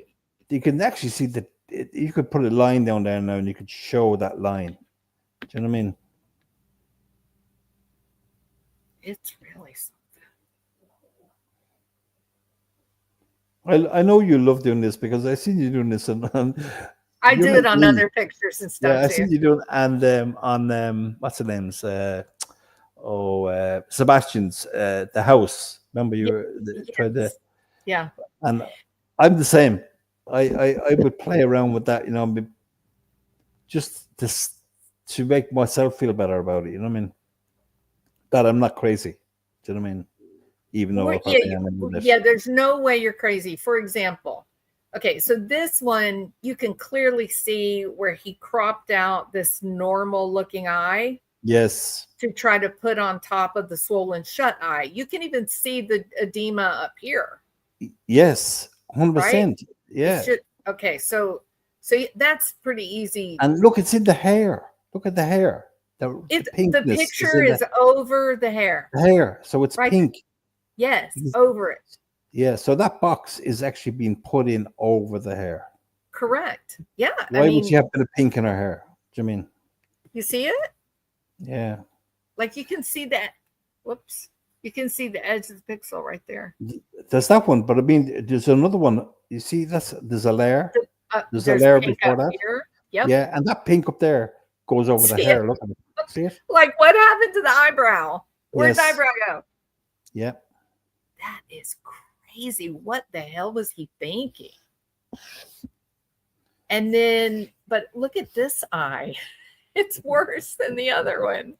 Well, I think these are they could be the exact same eye and then just flipped over. Do you understand me? So if you get one eye and then you use it and you can use it on the other side to just flip it over. Do you understand me when I say flip it over? Yeah. You click on one side of it and you just push it to the left and it folds over. So it goes in the opposite.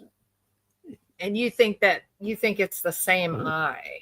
Whatever they got with that picture, they got the eye. They obviously took a picture of another picture where her eyes were like that, because they don't match. Those blue eyes don't match the picture.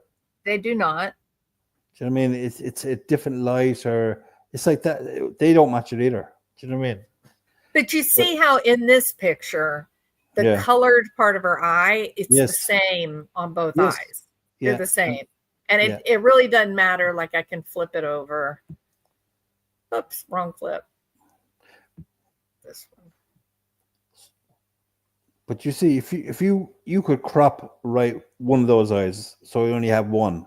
You know what I mean? Yeah, could do that And right then there. like that now. And now, if you pull from the right, say, and do you know what I mean? And you can flip it over. Do you understand me when I say that? Yeah. Yeah. Like you would take this Yeah. and then move Yeah. it. And then you've Exactly. The you've other got eye. like two eyes that Exactly. are the same, That's- right? So if all he has to do is get one eye, and then he can flip them. Do you know what I mean? Yeah, but he didn't even get close, man. But you see, the thing is, You what see he's how that looks? That's what he did. yeah, That's exactly what he did. then when you see what happens here, look, he's put the nose bit in afterwards, so that's why you're missing a piece of the eye, the white of the eye, into the corner of your eye. He's missing that. I totally agree. Yeah. So if you then get a bridge of a nose and put it over it, that's what you have. You know what I mean? It's there, That's but what it's he behind. did. Look at that. 100%. That is exactly what he did. Holy shit, Martin. Yeah. That's crazy. Oh, that's what he did. Yeah. 100%. And he's cropped it more. He's cropped it right tight. If you get me, To see how that's on top of the hair, just like Yeah. the other box. If I lightened it a bit more, but Oops, not only wrong that, one. no, crop it shorter. You know, bring it down and up and down, so it's right. You don't want Crop all it the extra. on the left or crop it No, where? top and bottom. Move it up. That's it. Up a bit and come down a bit as well. A bit further. Go a bit more. A bit more. that? Down a bit more, and up a bit more now. Yeah. Right now. Okay. Now. That's your eye. Right? Yes. Yeah. That is so eerie. Yeah. We did a better And job. So if you've got a nice picture with nice blue eyes, yeah, of Suzanne's, and there are ones, you know what I mean, if you look at them, do you know what, they're hard to find now as well. Iris got rid of all the photographs. You go onto Google, try and get them. Loads of photographs are missing. that's what he did. Oh, Yeah. look at that. Yeah. But it's the full picture. So keep going to the right. Move, keep going. No, sorry. Just to the corner of the eye. Move it, make it a little bit bigger. That's it. There, right? Yeah. And now he's put the nose. See where the nose line is? The box with the nose is gone over the top of it. You with me? Yeah, you're exactly right. And I think he's trying to hide this black eye. Well, see, that's a bit of red up there. It's like rouge or whatever. Yes. But you see, it's gone onto the hair. So that's another box. And it comes down here past. So that goes on, covers over the eye first. So he covers up the black eye with that big box. And then puts a bit of eyebrow in, you know, and then puts the eye in. You can see the boxes. You can see the one. If you look closely, you can figure out the boxes. If you had a little square, you know, if you put in one of the symbols or shapes and you had an outline for a box, you can actually highlight each one of those boxes. You can see what's done. Boy, once you do that, you see Yeah. that black eye, you can't unsee it. Yeah. You can Now, see it. zoom It's out. right Zoom out there. now. Zoom out to that picture now and see what it looks like. Zoom out. Now, just look like drunk eyes there now. Amazing. Only, do you know what I mean? Yeah. So the top one is Yeah. what he did, Yeah. and the this- bottom was what we did. Yeah. I mean, it's like the same picture. Man, I am amazed. Hmm. And I mean, it's nauseating, right? It's a terrible.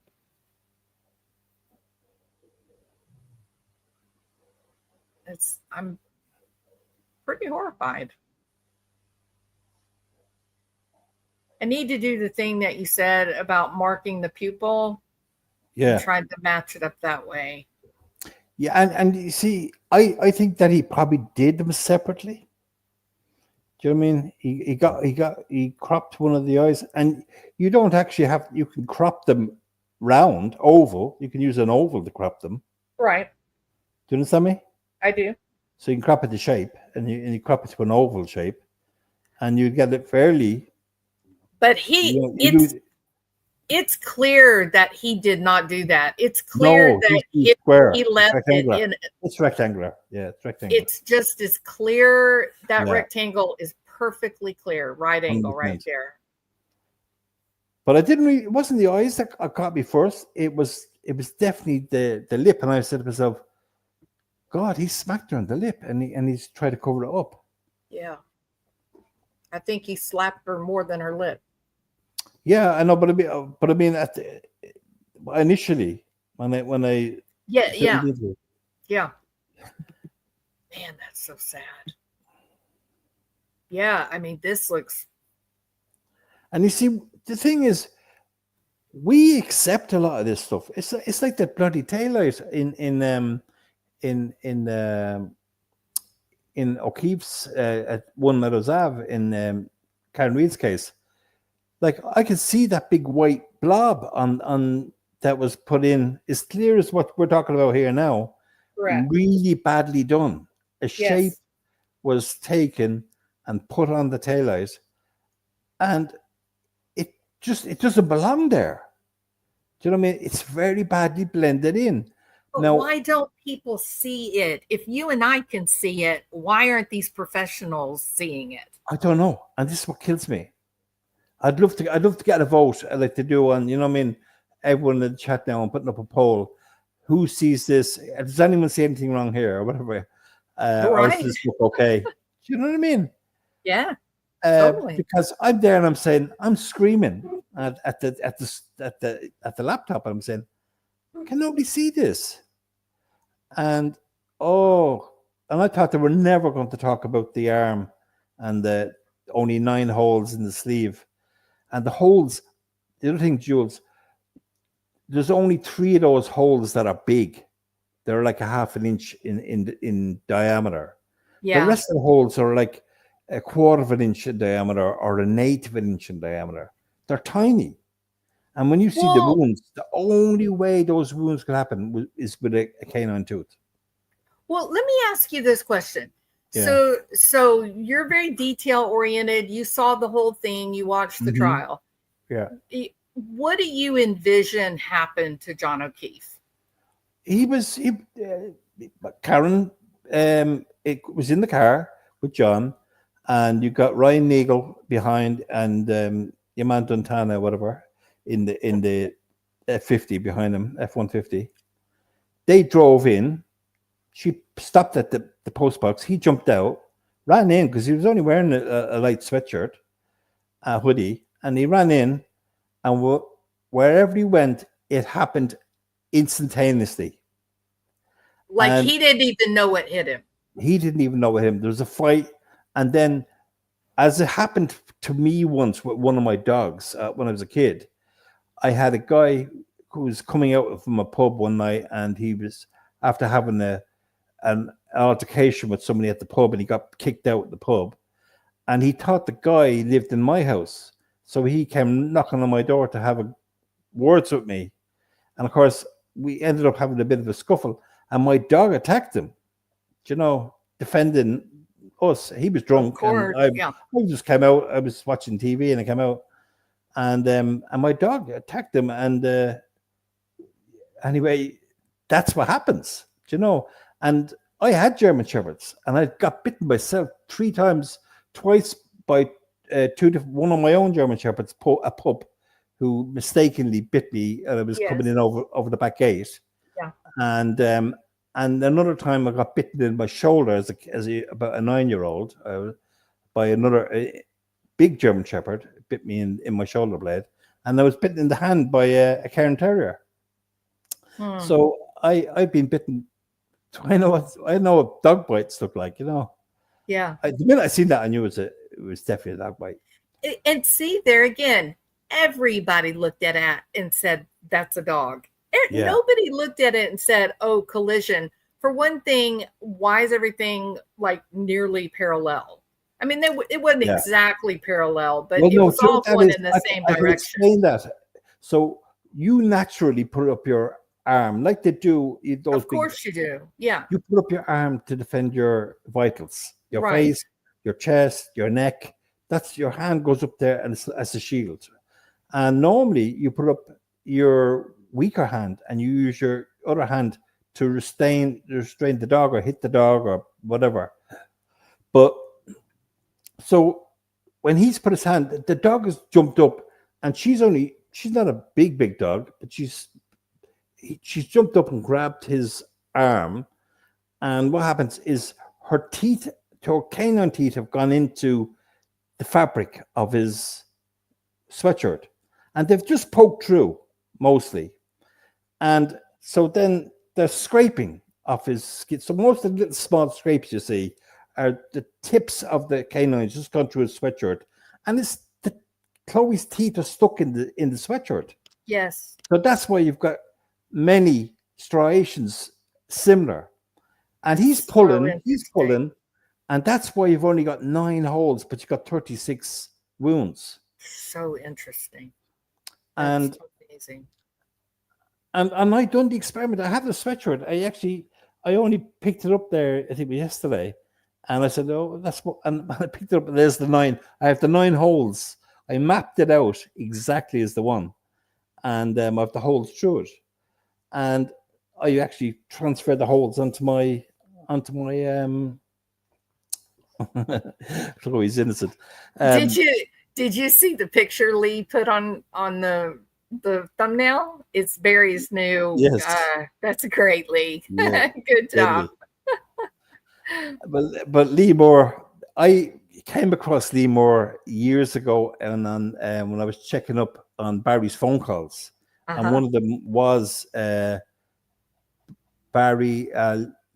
Lee M. I think it was Barry Lee M. That's what it was, and it was one of the phone numbers that was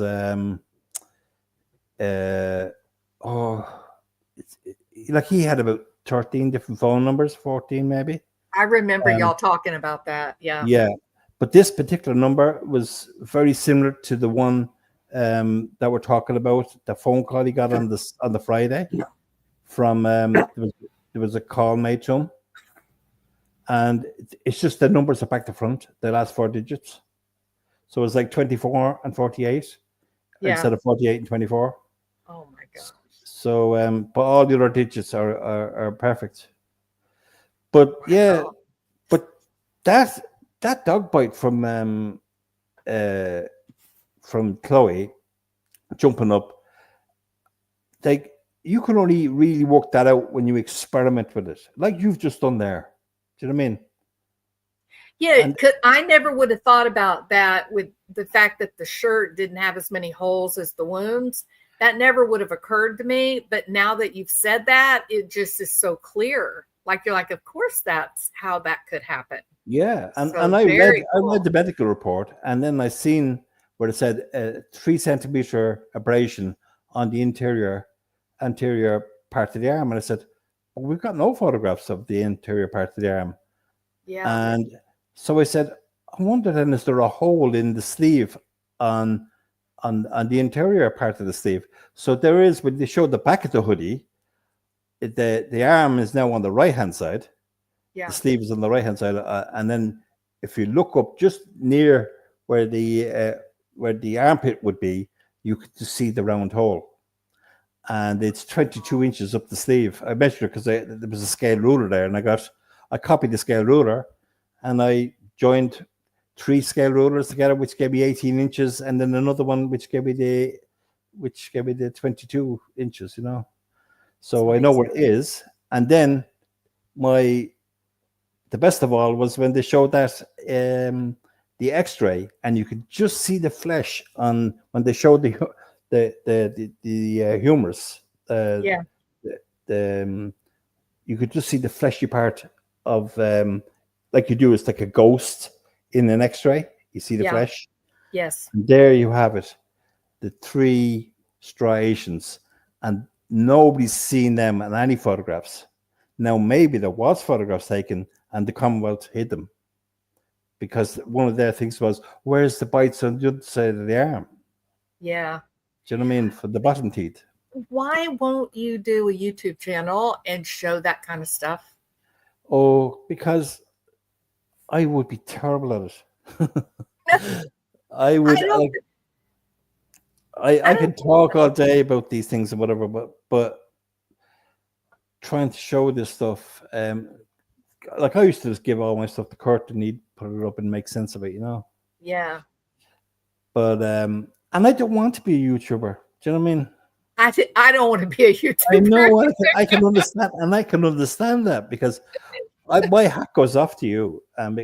Like, Listen, oh, in my world, everything is logical and orderly. Okay. And these people on YouTube, that is not the way that their lives are ruled. So there's a lot of nonsense and drama that happens on YouTube.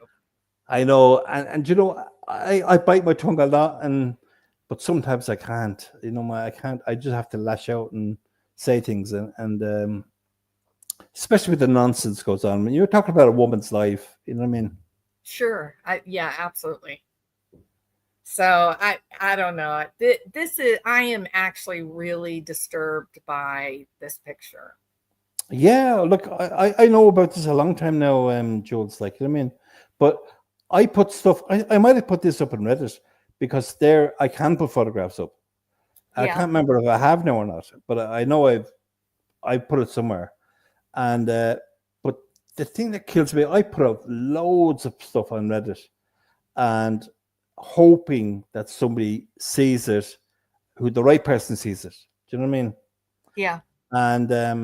And you don't know, because if they did contact me, I could share so much. Yeah, but you're hesitant to because you don't know who you can trust. I'd have to FaceTime somebody now to make sure it was them. Like, if it was, I'd have to, you know, I couldn't trust if somebody said, "Oh, Ann Kelly here." Yeah, I couldn't right. trust them. You know what I mean? Yeah. Because I like once bitten, twice shy. You know what I mean? What I went do. on with what they done to Kurt, like, I mean, it was just Oh, it was horrible. horrible. Absolutely Yeah. horrible. Well, and the other guy, he tried to do that years ago when Kurt first came on the scene, and the investigation into Suzanne was just starting. They had a bit of a like a Oh, yes.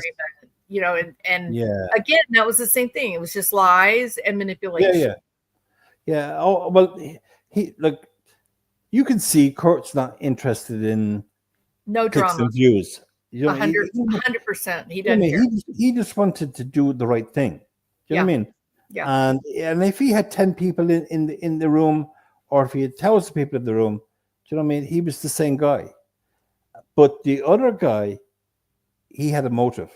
Do you know what I mean? He wanted clicks and views, and he wanted more than that. Do you know? I do know. And when there's a fallout, it's like a divorce, and there's this horrible fighting. You know what I mean? This trouble. Everybody's got to pick up a side. Who Yes. you're going to go with, mommy, or are you going to go with daddy? Oh, Yeah. terrible. Yeah. Agree. And I didn't like that at all. And it was done on channels, you know, that we were all watching. Do you know what I mean? It might be on in your chat sometimes. It was definitely in Dusty's chat, and oh God, it was terrible. But look, I know my heart and soul. I know Kurt so well that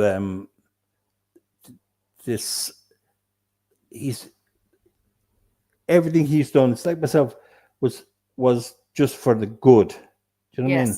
Yes. And I'd be gone a long time ago if I wasn't, you know. Correct. And I don't want anything for it. Do you know what I mean? And if somebody was to offer me stuff for it, I wouldn't want it. Do you know? Because I'm not doing it for that. I'm doing it. I don't know why I'm doing this, but I'm not doing it to make money or anything like that. You know what I mean? I just it's kind of like payback, maybe. Do you know what I mean? Just, Sure.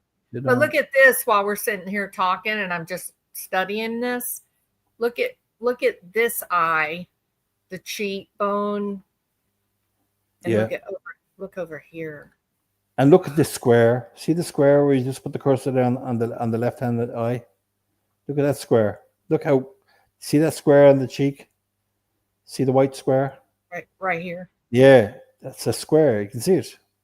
That's been put in. And it's, as I said, it's transparent. Do you know what I mean? They use transparency to let it come through. It's hiding something because look how deep the shadow is on the laugh line.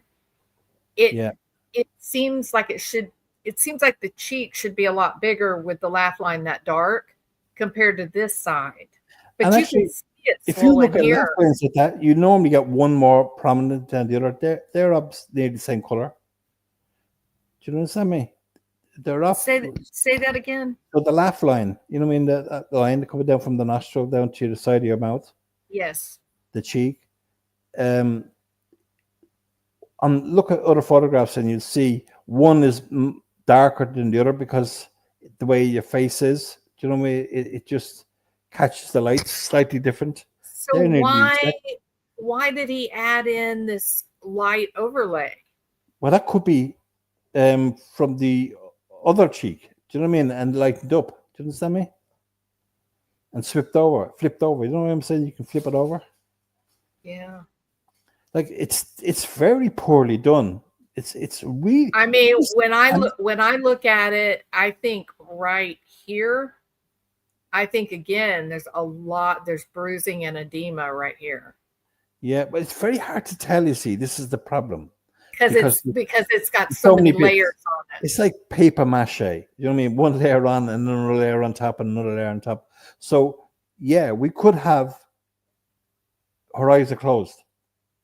Do you know what I mean? And we put eyes on, and the eyes could be closed for different reasons.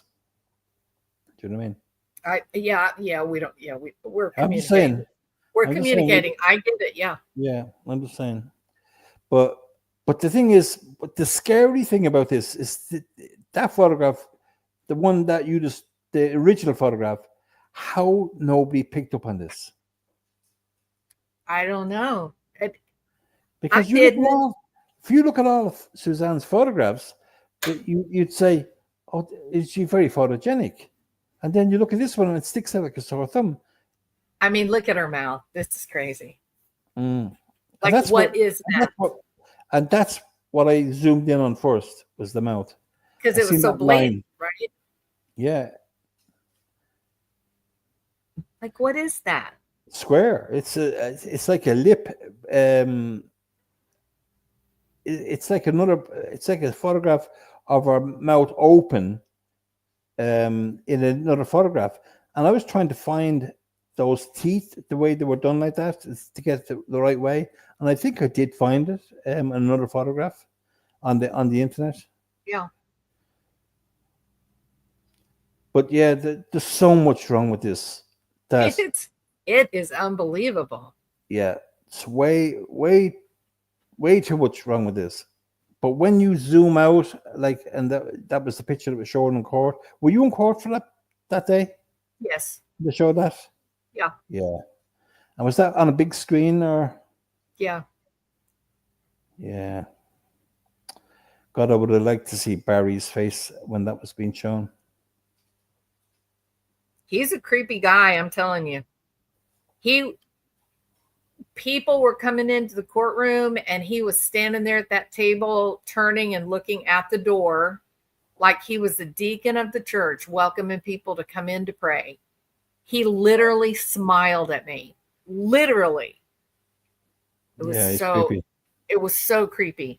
And I told Vanessa from not Hidden True Crime, Unmasked. She was there.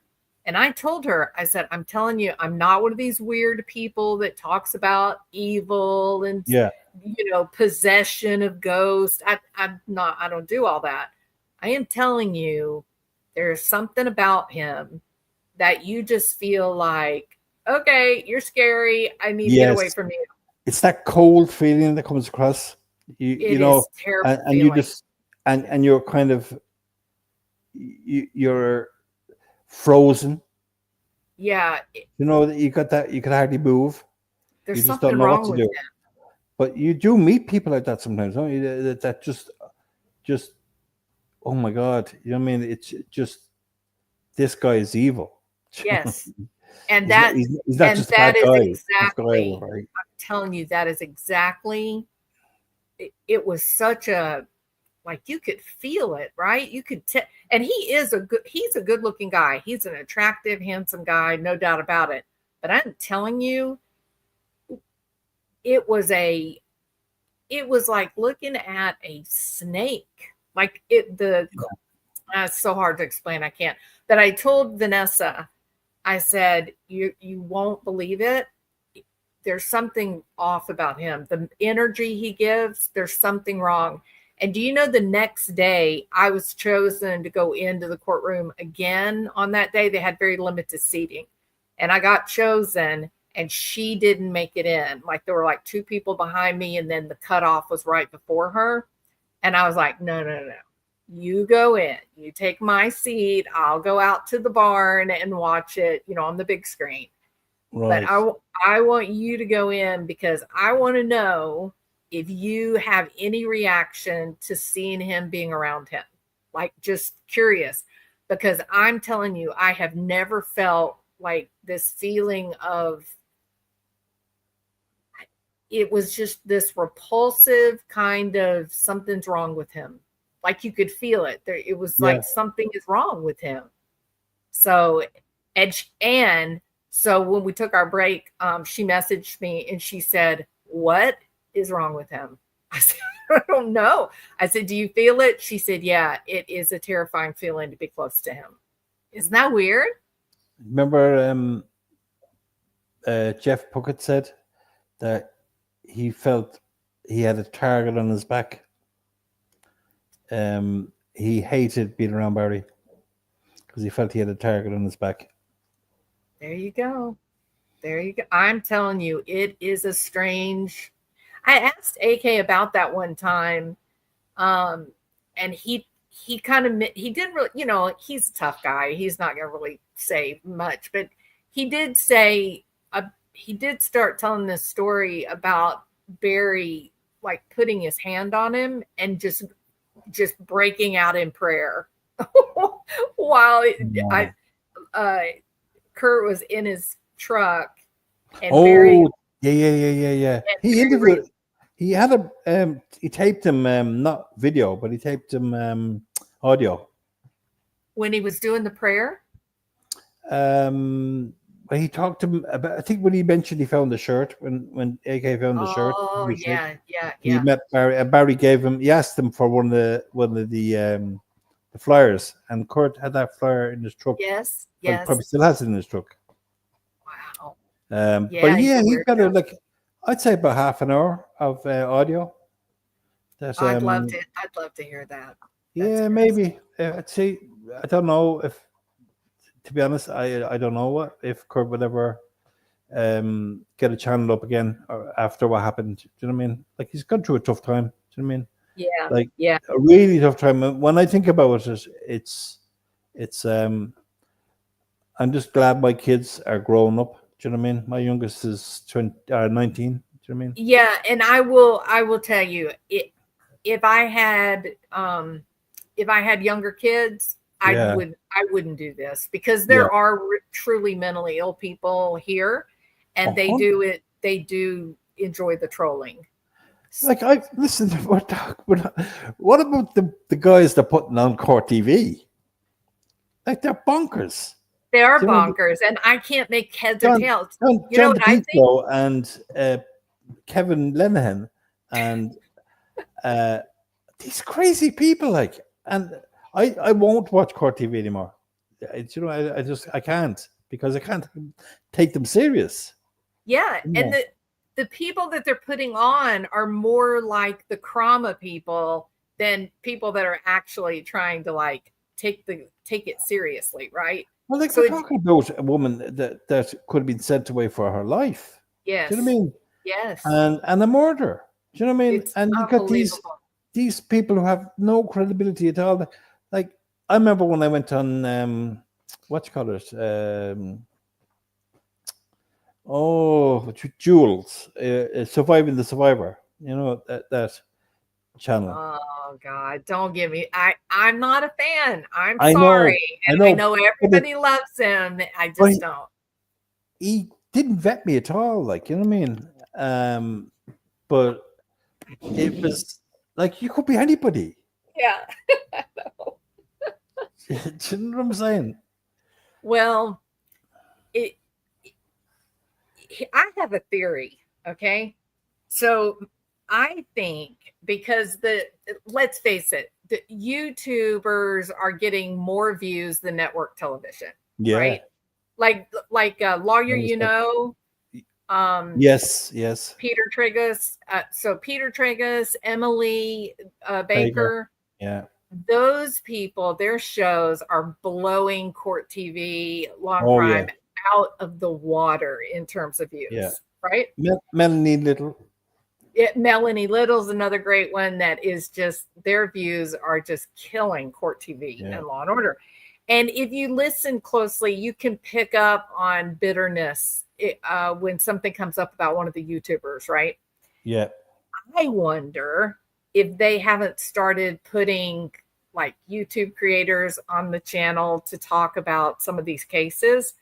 Are they trying to make them look stupid?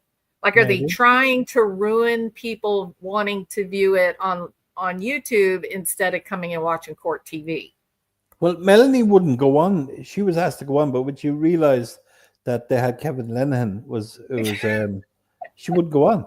Yes, She said, "No, I'm good. not going on there." That is a wise woman, right? Yeah. Very wise.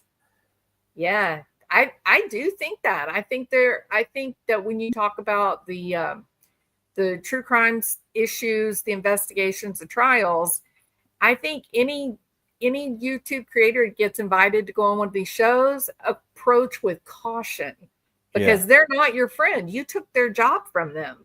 Yeah. Right. So I would be really careful about that because I've seen some creators that have gone on there and it was a train wreck. A lot of those big channels were definitely pro the Commonwealth. Yes, they were 100%. And even like there was times now I put loads of posts up everywhere, but there was one I used to put up. It was I put up 70 pointers of things that went missing. I love that. Wow. And there was 70 items like that went missing. And I couldn't get any more than 70 because that's as much as you could put into a post. But they would delete it, and then I called them out, and then they'd put it back up again. Do you know what I mean? Yeah. And wow. Because they didn't have an answer for it, like, you know. But see, that's just it, right? So it's, we as creators, we think, oh, you're losing views, that means you're losing money, correct? Yeah. But even more important than that, if you are court TV, you're one of these reporters with law and crime, maybe you're on salary, you're not losing money, but you are definitely losing influence. Yeah. Because what did Coffin Daffer do when they announced Karen Reed's not guilty? Disappeared. She's disappeared now. She couldn't even fake it. She couldn't even fake it. So you're right. That they are taking their direction from network TV. Network TV's telling them this is who we're going to support, this is who we're going to back, instead of just letting the evidence speak for itself. So last week you had Jennifer Coffin Duffer, and you had the guy from Danny from Drunk Turkey. Yeah. And you had, oh my God, I couldn't believe that. And then you had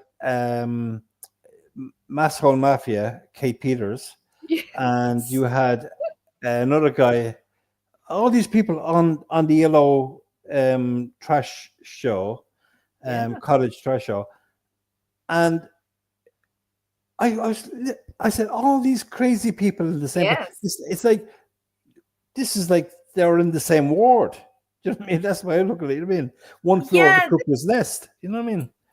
the drunk turkey guy, and look, I'm okay with just entertainment, and that's fine. But if you're court TV, you're going to put him up. He's making up facts. Yeah. Like he's just making up complete fiction on some of the stuff related to the Kohberger case. Yeah. It's just made up stuff to sound, I guess, interesting, maybe. And wasn't it funny? He didn't his dog attack him there about a month ago, maybe about 2 months ago.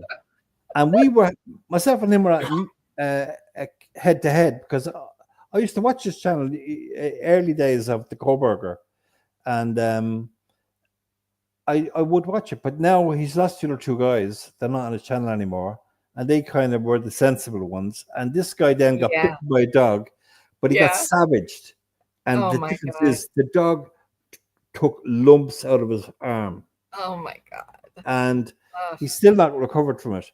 But and he said, look, my arm just looks nothing like, and I said, that's totally different. I said, totally different. You have, your dog ate your arm. Yeah. You know? Where John's arm was just, he was trying to get hold of him. You're right. You know? Right. Yeah. But the other thing was, there was actually more wounds actually on John's arm, but people didn't see. So he had a little bracelet on his wrist. There was cuts underneath them, and they wouldn't have been, they were like straight onto his flesh because his hand was exposed. Do you know what I mean? Yeah. So he had a couple of little wounds there. But all in all, he probably had about 40 wounds on his arm. It's just amazing. Really amazing. And then the thing that is really standout is you have that many wounds, some of them longer, some of them just very, very surface and small, but they're all running in a generally similar direction, right? Because how does the physics even work that a car would cause that? It doesn't even work. And the guy, Welcher, he rolled, he leaned into the car and like painted himself with the taillight, as if we're not going to see that. You know what I mean? Yeah, it's like, let me very carefully place my body against the paint where it got it's. But you know what? One thing I thought was really funny. You had Buchanan, who was narrating Karen's car coming out of the garage and hitting the John's Traverse, and you can see the broken taillight here, and yes, you can see, and there's no broken taillight. It's just that white blob in the middle of it. Correct. But the rest of the taillight is there, intact more or less. Yeah, it's like a magical crack. I remember saying to myself, the Emperor's got no clothes. The Emperor's naked. That's exact. The whole trial, the Emperor was sitting there buck naked. Yeah, butt naked. Yes. And then when they put the car on the trailer, when they put the car up in the trailer at the tow truck at in North Dighton in Reed's house in the driveway. Yeah. Did you see that? Well, when they put it up there, you could see most of the tail, but the top part of it was, you couldn't because of the chyron on top of it. Yeah. But you can remove that chyron at any time. Do you know what I mean? So if they had the original footage, I'm talking about the Reeds, or could get it because it was taken from, it was there, belonged to them. Do you know what I mean? Yeah. The ring company, whatever ring company they used, would have be able to give them the original. They could then just move that chyron to the bottom. Even after the videos, you know, on the video footage, you can remove it and you'll be able to see that light. Wow. The whole of that light. And I actually said this. I said this in many channels. I was saying you could move that. You can Google it, you'll see. But you can move that. It's so annoying. Yeah. You know what I mean? Well, they have an agenda, I suppose, right? You know, and you know what the thing is? I approached Turtle Boy, but he didn't understand what I was talking about when I was coming to the dog bite. And I just had to, in the end, I had to turn around and say, no, look, forget about it. You know what I mean? And he said, oh, you're probably full of shit, blah, blah, blah. And I said, yeah, whatever. Yeah. And I couldn't go there with him because you're talking to a guy that didn't understand. Do you know what I mean? So, yeah, but you also have to understand that different parts of the brain operate differently, obviously, but we have our preferences. Like some people are decidedly left brain people, some people right brain, some people stay in their prefrontal lobe, other people are more cerebellar. yes. So for him, he is very high in emotional intelligence. He's charismatic. He knows how to sort of communicate with large groups of people. Oh, he's brilliant. Right? Like, but yeah, that brilliant. doesn't especially open him up to being a brilliant physicist or No, mathematician. no. So he doesn't No. see these details the way you're seeing them. No, he doesn't. And Yeah. this is it. And so then I sent an email then to Alan Jackson. And but the thing is, I didn't get a reply. So I'm saying, like, Alan Jackson's probably getting thousands of emails. Yeah. And you have to sift through it. Do you know what I mean? Yeah, but you got your answer because he brought up your stuff in closing. He could have read that on one of the shows I'll be on, because in the comments, I'd put that on in the comments as well, trying any way to get it out there. Yeah. You know what I mean? But it worked because he got it. Yeah, he said it in the closing comments. You see it. He said 36 holes. It's exactly as I put it in my 36 wounds on the arm, but only 9 tiny. And I always put in tiny holes. I don't just put 9 little holes. It's 9 tiny holes because they were the largest hole. And then Brennan also seemed to sort of anticipate that because he tried that little trick holding the jacket up where they had done the testing and said, "Oh, look at the holes on the back." Yeah. No, I love that. When he was saying that, I knew myself. I knew about that. Yep. That they were cut. You can see that they were cut with the shears. Yep. It's amazing. I mean, what they did in this one case alone is terrifying. It's terrifying. But you know what I was saying to you about the shoes? I can send you photographs now from the forensics, right? Of those shoes. I got to tell you about the shoes. It looks like different shoes to me. And you think one has got black sole? It looks like it. Yeah, no. but I'll tell you how you can tell. Do you know how you can tell? When you see the video of the Higgins, right? Yeah. Walking around Sallyport in the snow, you see from one angle that it looks white. The snow looks black. And we know it's not. Oh, yeah. And it's exactly the same thing as the sneaker. The bottom of it looks black, but it's not. It's because of camera shot. But believe me, I know these cameras, the software that's in them, they can really put out some kind of weird patterns sometimes trying to anticipate the item. So I did look at it, and the Glairer was mad into it, and he couldn't be told. He was saying it's bloody black. He was going crazy. Yeah, the soul is black. All in on that. But look, I'm not saying that. I'm saying the two. You could see if you looked on I done a post and it says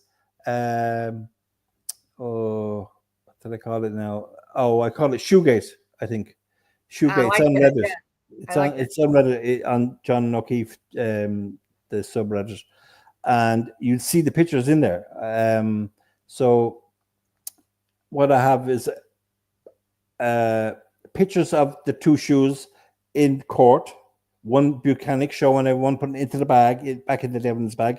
You can see the sole of it. It's pristine. No, never been worn. Yeah. And the laces are open, hanging open, like you do get them out of the shop, out of the store. And then you get the one from what's his name? Connor Keefe. And he's got the other trainer. He's got the other sneaker. And his is exactly the same. It's pure white, spotless. But when you look at the photographs that were taken by, what's her name, McLaughlin, not McLaughlin, what's her name, the forensic. Yeah, I know what you're talking. I Yeah, don't remember her name. the one with the hair on the back of the SUV and all that. Yeah, But- the magical mystical hair. Yeah, yeah. Well, Superman's hair, I think it was. Correct. But she has photographs. There's about 16 photographs of those sneakers in evidence from 2023. So the year after the murder, you know what I mean? And you can see they're clearly filthy. They're dirty because one was found in the snow, in the slush, and the other one was on the floor and the laces are tied in the bow. How could that be? No, I don't. Do you mean that's evidence? It is, but so you know what happened with me? I did not watch the first trial, so I was new to this trial. And for me, once they came out, once Dr. Wolf and Richler talked about the actual collision or with the dummy, the crash dummy, once they came out, I said, it just didn't happen. Like, he wasn't run over by the car. And you don't know what did happen, but you do know that car did not hit him. And that means she's free, right? She's not guilty. So after that, I think a lot of the more subtle evidence, I think I kind of checked out. Like, it didn't seem like it was even mattered. It wasn't enough to overcome the knowledge that there was no collision. The doctor, Dr. Posada. Oh, yes. Yeah. How do you disregard that woman's testimony? That she was the main one that knew what she was talking about in terms of his body, the evidence that he left behind on his own body, right? Yeah. And once I heard that, I was just like, yeah, that I don't know what did happen, but I know that she didn't run over him. Now, the interesting thing is going to be, do they have enough evidence to put together and bring charges against some of those people that were in that house that night? I don't know. I believe the evidence is there. Honestly, I do believe the evidence is there. But you're going to need one of them to point the finger at the other one. Yeah. Because Jen McCabe may be the gal to do it, because she is definitely worried about her own skin. Yeah, I don't believe she done anything only after the fact. You know what I mean? But somebody got the phone and ran up the stairs with it, up to the bedroom upstairs. Yes, they did. So, whether he went down to the basement and happened in the basement or happened in the garage, I don't know. But somebody else then took the phone and was, upstairs, maybe looking at the window curtain and wondering what to do. Do you know what I mean? Do you think that maybe they were looking for something on his phone? On the phone, maybe. Maybe he had maybe he was internal affairs. Maybe that's why the FBI got involved. And maybe there was something there. But do you know what? I honestly think, if you ask my honest opinion, I 100% believe that Higgy was all over Karen like a rash. He was, absolutely. And then he'd been drinking all day, and then she ghosted him and then ignored him, and that's where all the peacock business was going on. Yeah. And then when he seen John kiss her on the forehead, like, he was just seeing red. He couldn't be brought down to, he wasn't thinking right. So he couldn't wait to get his first shot in at John. And I'd say John walked in there and was met with immediate. And then you could have had Colin maybe helping out or whatever, but maybe not. Maybe Colin just witnessed it. But you know what I kind of envision? I kind of envision just exactly what you said. Open the door and just hit him, with no warning, no waiting. And as soon as he hit him, I think that Chloe would have been activated. 100%. And 100%. she would have. And when she got activated and went for him, he went to pull back away from her and protect himself, and he went backwards onto the concrete stair. Yeah, yep. Or maybe he hurt Chloe. Do you know what I mean? And maybe. And then he was shoved. Do you know what I mean? We don't know. But the thing is, what happened? They should have just called 911. Do you mean? And just said, "Hey, we've had an accident here. Yeah. We need some help." Yep. But totally agree. but you know that Colin was a little brat. Do you know what I Oh, mean? he was a John, nasty little guy, wasn't he? you know, Woo. walking across his lawn, throwing beer cans in his lawn, going You know up who to he his reminded Ring me of? camera, He- when he wasn't there and all that. He reminded me of the Murdoch, Paul Murdoch. Oh yeah, That's who he Yeah. reminded me of. A little spoiled, little rich kid, Mr. Tough Guy. That's who he reminded me yeah, of. Yeah. yeah. But they only lived a few doors from John O'Keefe. I you know. know that? It's crazy. It's a They crazy lived story. in that meadow, Meadows Ave. They Yeah. had a little apartment there, about 7 doors down from John's. So kids often hang around. Do you know what I mean? In Sure. corner houses, and they were probably Well- cutting. And John looked after his lawn and everything, and so they were calling them. What was the name they called him again? Oh, that bloody name from him. I can't think of it now. But do you know, it's just like teasing, and the parents were in on it. Do you know what I mean? Well, They were egging him on to do it, and they knew that. he was a jerk. He was a little jerk. Oh yeah, Do you think that Jim McCabe had a thing for John O'Keefe? You think there was some I- jealousy? I don't know. Or maybe Jim McCabe was flirting around with Higgy. Do you know the thing is? Sometimes you have to stop yourself because it's the hammer and the nail thing. You know what I mean? And you'd say, and then you have to say to yourself, "Hold on." Even with Barry Morphew, you could be thinking this and that, and whatever. And then you say, "Hold on, the guy has to go eat. The guy has to go to the loo." Do you know what I mean? Listen, I still believe that Barry Morphew is the Delphi killer. I know, because he fitted perfectly. I done that with the pictures, and I said, "Oh my god!" And he sounds. He's got the sound. He's got the voice. You see. Yeah.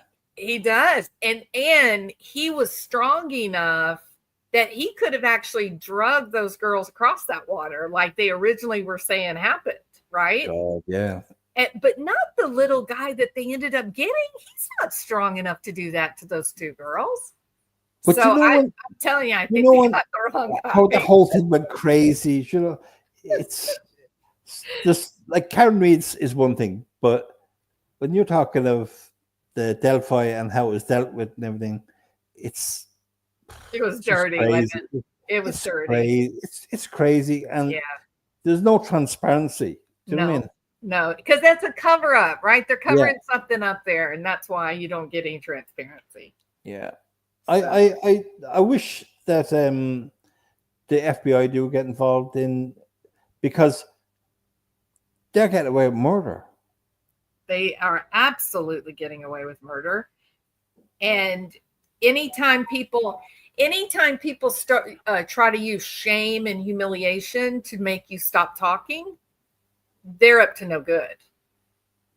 And that's what they did about the whole Odin's Men, the culty kind of, I can't remember what they called it. It wasn't Odin's Men, but it's that same Viking-esque kind of organization.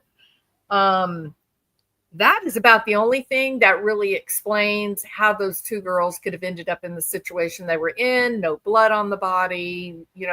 There were more people there. It was very ritualistic. It wasn't just one sicko pervert trying something out for fun.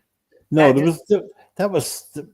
whatever happened there was like the occult kind of a thing, or yes, some sick thing going on there. But the judge made fun of the attorneys and said, "No, there's no way you're going to put that up there."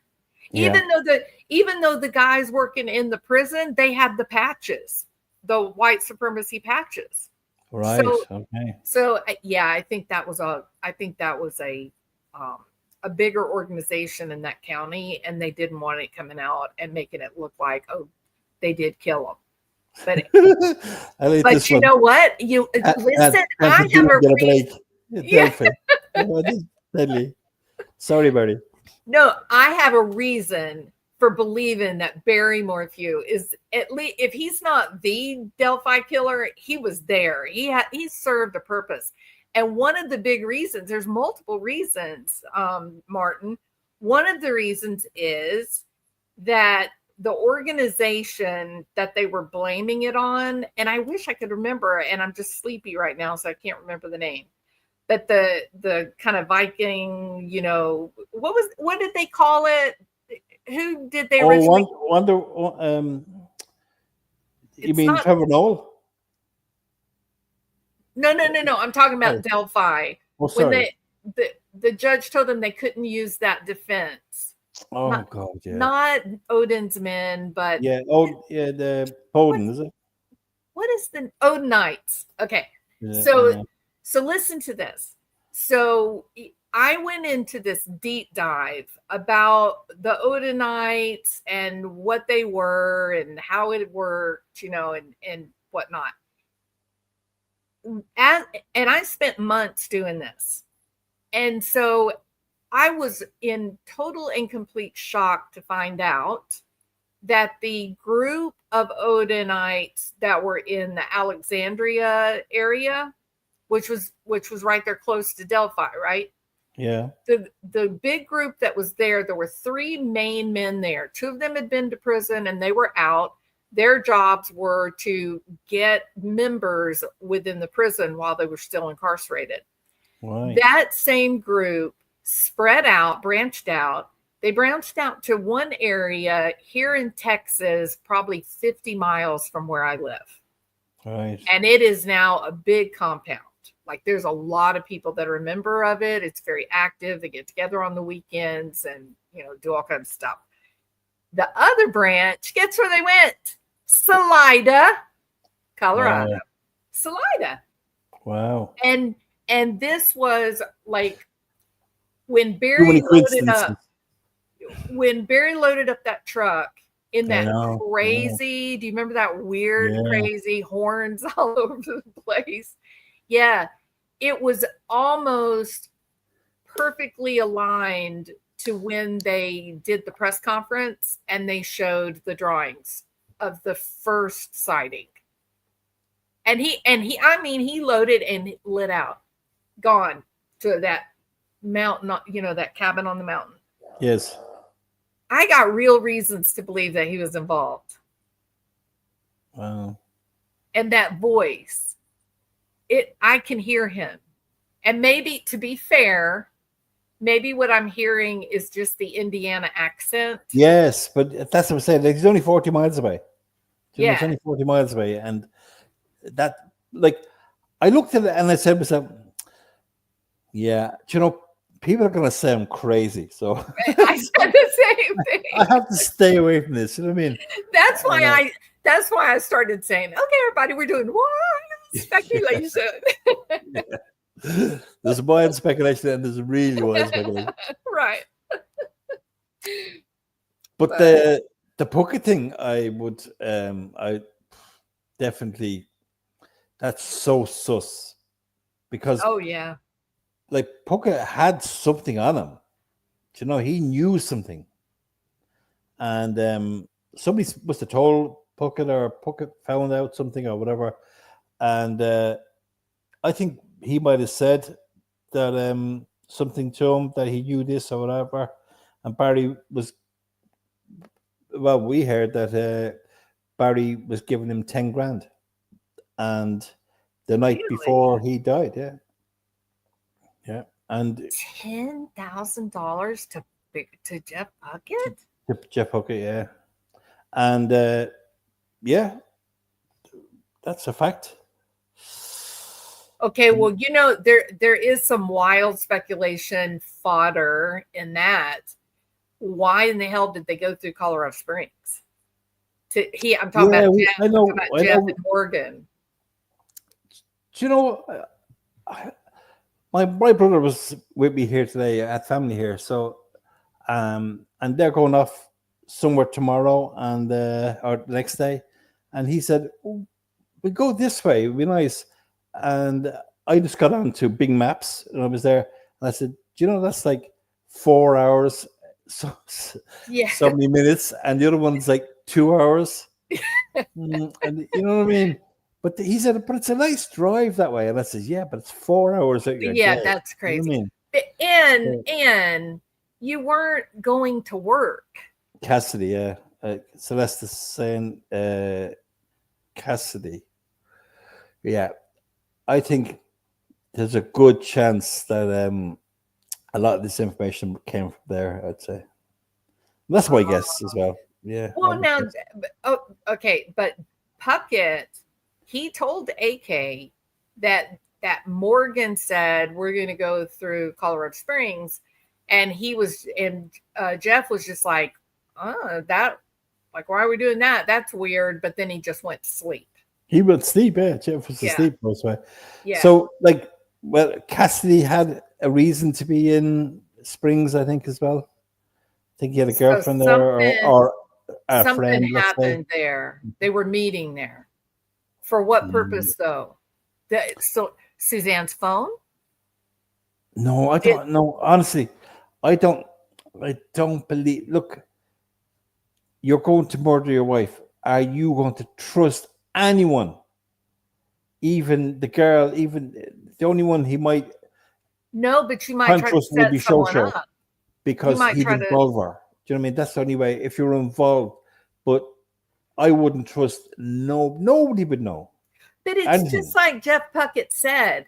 He said that when he got in the hotel room and he saw that the letter, the mail, saw the mail in the trash bin. The first thing that went to his mind was, someone's trying to set somebody up here. Exactly. So, but I'd say Jeff, because Jeff was down at DSI, walking around DSI, living down there, and I'd say somebody said something. Do you know what I mean? And it could have been about when Barry was down there on the Saturday when all these calls were made. Do you know what I mean? It could be something like that, but he obviously knew something. Like Morgan was afraid of her life. He obviously knew something because he ended up obviously dead. Well, Jeff did like his bit of stuff, you know, but he never touched fentanyl. You know what I mean? Correct. And he wouldn't. Do you know what I mean? He wasn't that type of guy, and it was just sad. Like I wouldn't like to discuss too much more about it, but the whole thing is very sad. Do you know what I mean? Because like we listened to him, like he done a show with a private show with Kurt. Yes. And I could understand him. I could understand Puckett better than most. And it was funny, like, you know. And I said, people find it hard to understand me. And I could understand Puckett. It was so funny. But I got great kick out of him, you know. Yeah. But he had stuff. He had bits and pieces. And they're all true, like, you know what I mean? They all came out to be true. So, you know, you had people making stuff up, you know, everywhere, everywhere, and they were reaching out to like me and Kurt and all these creators, and you know, it was nonsense. Do you know what I mean? But then there was genuine people in there as well. I know what it means. You're talking to the woman who believes that Barry Morphew did Delphi. Okay. No, it's not. But I thought about it myself, you know what I mean? Because I got a picture of him and I put him on that bridge, and I said, God, he walks with a limp because Barry has that gimpy leg. Do you remember? I'm telling you. But look, watch the video. No more. No, you're a crazy person. I cannot. I am not a crazy person. People are leaving the channel. This is called wild speculation. Look at the video of the night that Suzanne went missing and Barry's walking into the house with the cop. Okay. Look at that video. Look at the way he walks with his hand in his pocket and he's got like this kind of limp, right? And then look at Bridge Guy walking. That's all I'm going to say. I'm not saying anything else. I've been there. And I'll tell you another one. So it said in the indictment about the bleached bones. Yes, yes. What about the bleach on the blanket in Aurora? Oh my gosh, my heart stood still when they said when I read that today. Yeah, when Puckett said that the hotel room smelled like bleach. Yeah. So what was she in the hotel room? Well, they were saying bleach, and he said chlorine Chlorine, yeah, like the because pool. he said Puckett said he was allergic to bleach, and he wouldn't be able to catch his breath or whatever with that. You know, he had a reaction to it. So he said it was chlorine. And look, Clorox, you know what I mean, it's basically similar products, Right? Yeah. you know, as bleach. But Yeah.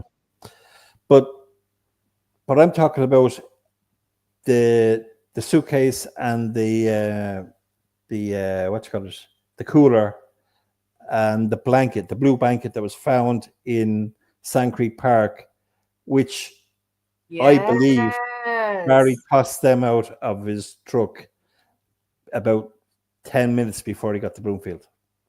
He just stopped on the bridge and just tossed them out into the water and drove on. And I 100% have worked it out that the mileage is exactly the same from Puma Path, going that route, past Sand Creek Park to Broomfield is 180 miles. Okay, but help me understand.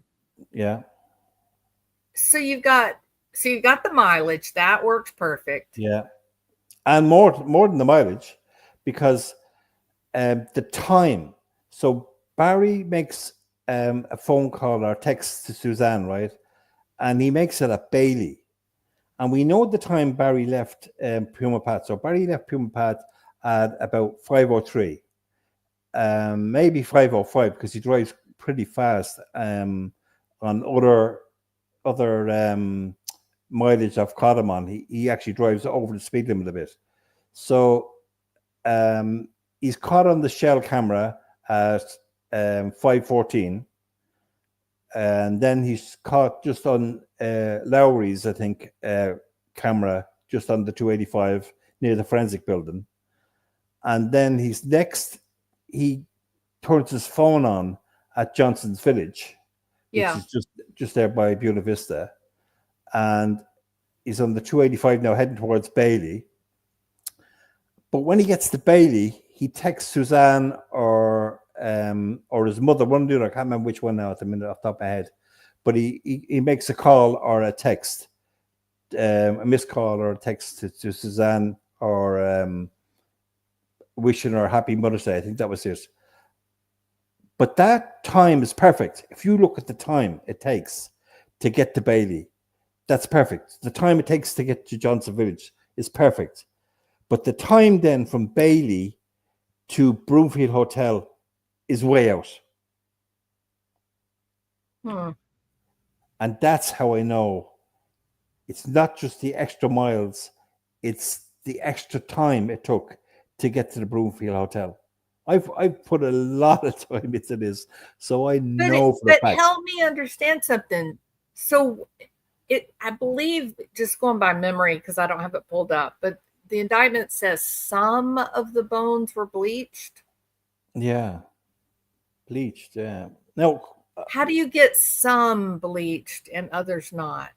I don't know. I don't know. I just thought when I read that, I just said to myself, now when you see bones, like AK took photographs of bones all around Puma Path, you know, animal bones, and they'd be bleached white, you know what I mean, from being exposed. Do you understand me? I do. But it is weird. It is weird that the hotel room smelled so thick, and I believe he used bleach to just destroy DNA and everything. All the clothes that he wore when he was doing what he was doing, he brought them with him, and he washed them with bleach, put them into plastic bags, and then dumped them. So if they were ever found, there was going to be no DNA. Yeah. I mean, like his camo, you see, he got rid of his camo jacket. Now, what hunter has got to get rid of his camo?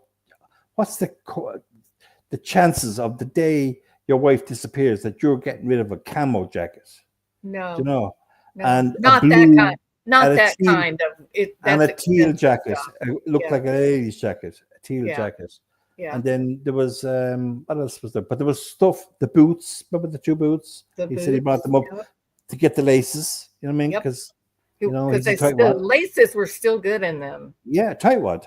And so, but you've got he bleached the stuff. The smell of the bleach wasn't really so much of him.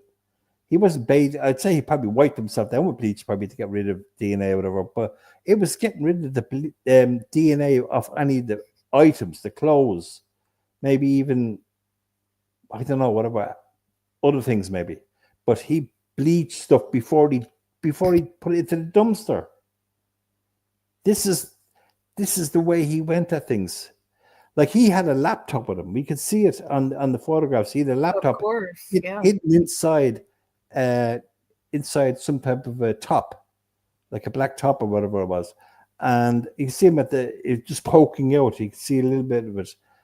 That was probably where he done that's how he communicated the messages to LinkedIn. Do you know what I mean? Yes. It might not have been on a phone. It could have been on, you know what I mean? Like I do my WhatsApping on my laptop, you know what I mean? Yeah. But you're not making a connection between them saying some of the bones were bleached compared to the room smelled like chlorine. You don't think those two are related? No. Okay. No, I'm saying he's used bleach to get rid of DNA. Yeah. Okay. And he may have used bleach to disguise a burial. Well, so if he's buried there somewhere and then he's used bleach just to disguise the smell. Do you know what I mean? Yeah. And then they dug her up or whatever, you know, I don't know. Maybe that's why they had to move her, because animals had uncovered her, and so maybe she was at a spot where he could get eyes on. Remember the fire? Remember the time there was a fire? I remember the fire. Yeah. Yep. Not the fire before. I'm not talking about the fire now before Suzanne disappeared. There was one about probably 2023 maybe. It was up by Garfield, nearly up that direction. Yes. In the valley. Yeah. Court went up there. And you know, like, fires can be used to disguise stuff as well. Like, you know what I mean? I don't know, but it was only today. Somebody mentioned to me a few times before, did you think that the body was moved? And I said, no, I don't think so. Because the risk factor. It's a huge risk to take. Yeah. Yeah. But as you just said, if animals had got at it and started to dig up the body or whatever, if it wasn't deep enough, maybe, that might be a time to move it somewhere else. You know what I mean? Yeah. And then the other thing I thought, you know, some people were doing a lot of searching every weekend. Maybe somebody was getting really close and he was getting really nervous watching it. Or even there was times like that we'd be making out that we knew something when we didn't. Do you know what I mean? Yeah. And we were playing a bit. Do you know what I mean? We were just doing that to see if we could, you know, shake him loose a bit. Do you know what I mean? It was a bump. Yeah, and maybe that kind of maybe thought we were onto something. You know what I mean? Yeah. So that's, and you know, him moving to Phoenix. I've always thought it was really strange that he went to Arizona, seemingly for no real purpose, right? There was nothing there. But was he close enough that he could have taken off in the middle of the night, driven to Suzanne's body, uncovered her, moved her, and then gotten back to Arizona before the sun came up? Then nobody sees it. Because, like you said, when they were still in Colorado, he was being watched like a hawk.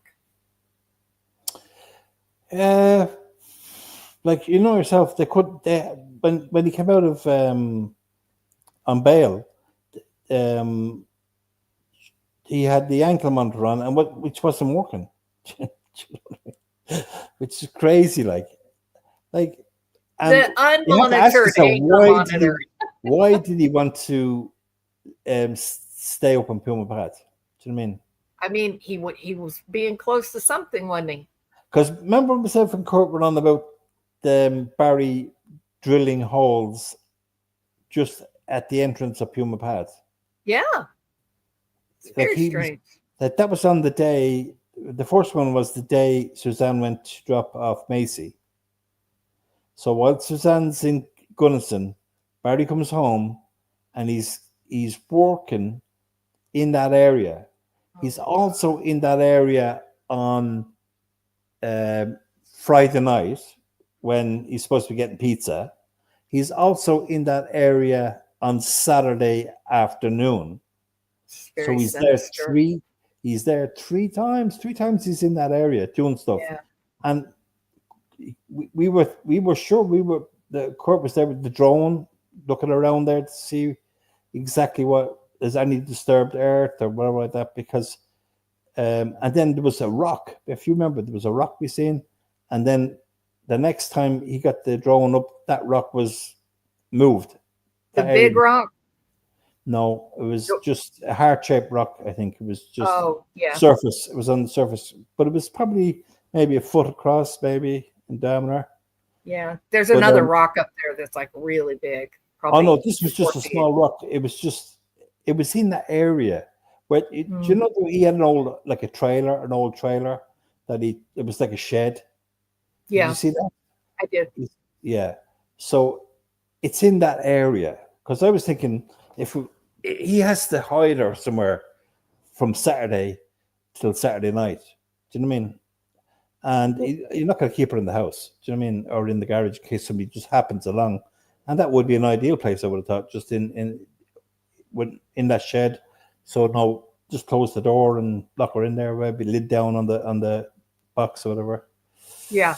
But I don't know. Just guessing. You know. But now that we have this information, you know, any of that new information, now I go back and I think, do you know what I mean? Yeah, I mean, I think the more information that's actually verified, that gives you a much finer view of what the evidence means. Before you get some touch points that are accurate, you're just sort of grabbing at straws like, oh, Barry was the Delphi killer. But now that we know who actually did the killing and they're in jail, then you're like, no, it was funny that you thought that, but now it's not anything. But we can't say this anymore because we see what happened to Karen Reid. Yeah, and how many other Karen Reids are in prison? More, I think. I know you don't agree with this, but I'm going to tell you, if I had been on the jury for Charlie Adelson, my conscience would not have let me to vote him guilty. Now, are the chances that he probably is guilty bigger than not? Yeah, maybe. But there's enough reasonable doubt there. Those photographs, the photographs where Wendy is with Katie Magbanua on the beach in Miami, explain to me again why this man making $2 million a year is going to blow his life up to help his divorcing sister? What? No, I think the women did it. I think it was Katie, Donna, and Wendy. And he was the fall guy. Charlie was the fall guy. Do you know what people would be saying to me? And they'd be saying, oh, this big conspiracy, how are these people involved? And it doesn't take, all it takes is one, but like Jennifer McCabe. Yeah. How many people, she was like Proctor. Proctor touched every bit of evidence. Yeah. Jennifer McCabe spoke with every witness. That's right. You know what I mean? Made buddies with them and whatever. It's very easy when you're controlling the narrative. You know what I mean? And they had, in the case with the Adelsons, they had 8 years of basically convincing Tallahassee that Charlie was the guy that ordered the hit. Even though Katie Magbanoa, 2 proffers, the offer to get out of jail, never serve a day of jail, and she did not roll over on him. They're telling her, tell us that Charlie is the one that ordered the hit and we are done here. You go home. You never serve a day in jail. She did not do that. She said he never ordered it for 2 trials. Yeah. Isn't that crazy? It's crazy. It's crazy to me. And But then this- and then Lewis, the guy that was in the federal penitentiary, he essentially ends up getting like 5 to 7 years for being one of the trigger men, because he laid the narrative out. He told the story, but he got it all wrong when he told it, but nobody wanted to listen to that. So yeah, I think the women did it. I think it was their little job, and Charlie was the stupid scapegoat. But you know, I sit there sometimes and I say to myself, I'm actually sometimes I clash with people and they're talking about these conspiracies. You know what I mean? And it's normally involving the cops, blah blah blah. Yeah. And I say I don't want to go there. I don't want to go there because we have to kind of believe. Do you know what I mean, that we've got decent cops? But Sure, I think we got great cops. yeah, but but at the same time, we have to believe that with so many cops we have, there has to be bad apples. Like, But the thing happening in Boston, in Boston? that's a Oh, yeah. well, outside of Boston, but Massachusetts. Oh my, yeah. The thing happening there, you can feel the organized crime. Like, you can see the people that are in charge. You can see that happening. Most of the places you don't have that. Most of the places, maybe it's just a bit of a bad investigation. Maybe somebody knows someone. Hold on now. What about in the Murdoch trial? Do you know what I mean? Like, there was the Murdochs had that town. Yeah, They owned that town. there you They owned go. that area. Do you know what I mean? They even own the bank. The bank, bank, everything. yeah. And remember that there was that prostitute and that Alex. One second now. I've got somebody texting me here now.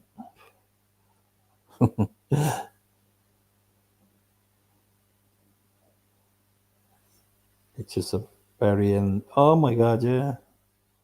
It's the picture. You know, there's a picture of yeah, Barry and the picture of him in his, to compare the 2 photographs. You know, when he was first put in with the 2 mask mug on, shots. the 2 mugshots. Yeah. He's living the guilty life. He looks rough. Life has not been good to old Bear. Look at there. But yeah, there was just one thing I was going to say, that just near you in what you call it, Leon Valley, you had a cop there, Sheriff, what was his name, Joe Slavaggio, right? Yes. And he got fired. They got rid of him, but he corrupted all the police beneath him. You know what I mean? They were doing horrible stuff. Yeah. Because I don't know what it's like there now, but he's gone, and some of the other powerful ones are gone, and they've got some new people in there. I'm hoping it's all better, but like, that was one, and they were doing horrible things. You know what I mean? To people. Yep. And mainly YouTubers. Do you know what I mean? These auditors and anyone that wanted to protest about being able to speak up against the council and stuff like that. Yeah. And you know, I've seen so much of it. Now, I followed lots of different things. Like, there. I was watching Leon Valley, their council. I was watching that for about 2 years. But I'd be watching lots of different other cases, like what goes on in Sebastian's case, in Summer's case, Murdoch's and whatever. And there's a common denominator. Do you know what I mean? If hiding what the truth, like, you know what I mean? There's no way that there wasn't a cover up in Sebastian's case immediately. You know, You are 100% right. yeah. On that morning, it was covered up.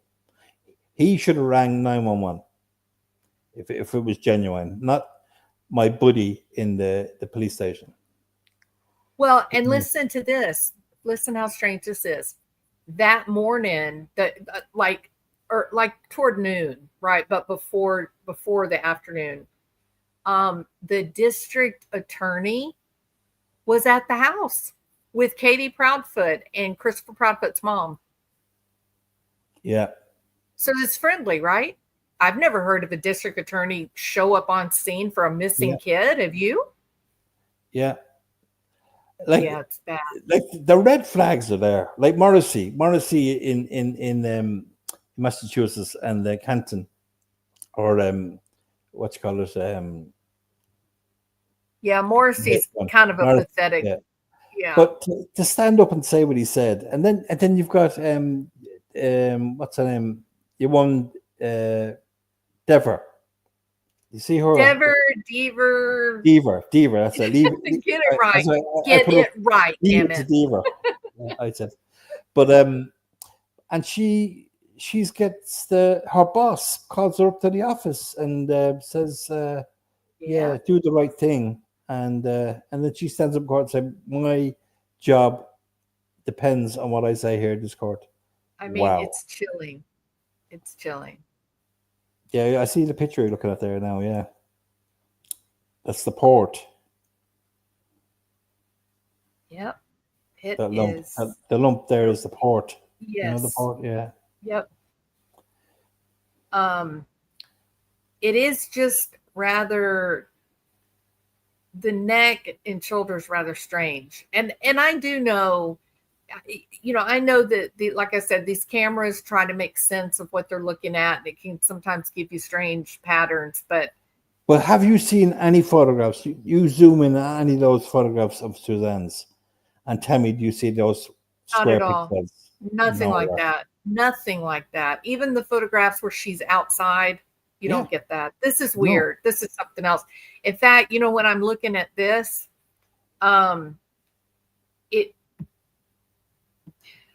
and see, you already said it. I'm a crazy lady. Okay. I own that. It's okay. You can say, yeah, right? I know you a long time now. You've been crazy the first time I seen you. Yeah, it's okay. I don't mind being crazy. I'm only joking. But doesn't the depth look wrong here? Does this look like somebody's wrist and hand?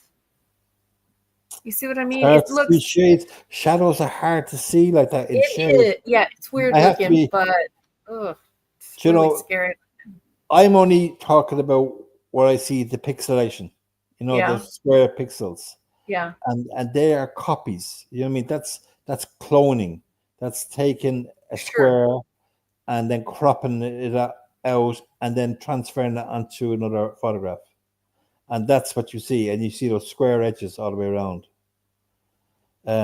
So the dark part, if I seen that there in the neck, zoom into the neck again. If we see any marks there of pixelation, I don't, you see. The first one I see is on the chin. Look, on the chin straight away. Yeah, but tell me what you see. What do you see? I see a square and lines. I see lines which are square, big squares, rectangular squares. See, it's like see the whole chin, right down to the bottom of the chin, right up to that red. You are totally right. Yeah, I totally see that. Yeah. I agree, but I'm asking you, what do you see here? If you just look at this part right here, what do you see? There's her jawline. Jawline. Yeah. hair, Yeah. darker hair. Darker hair. Yeah.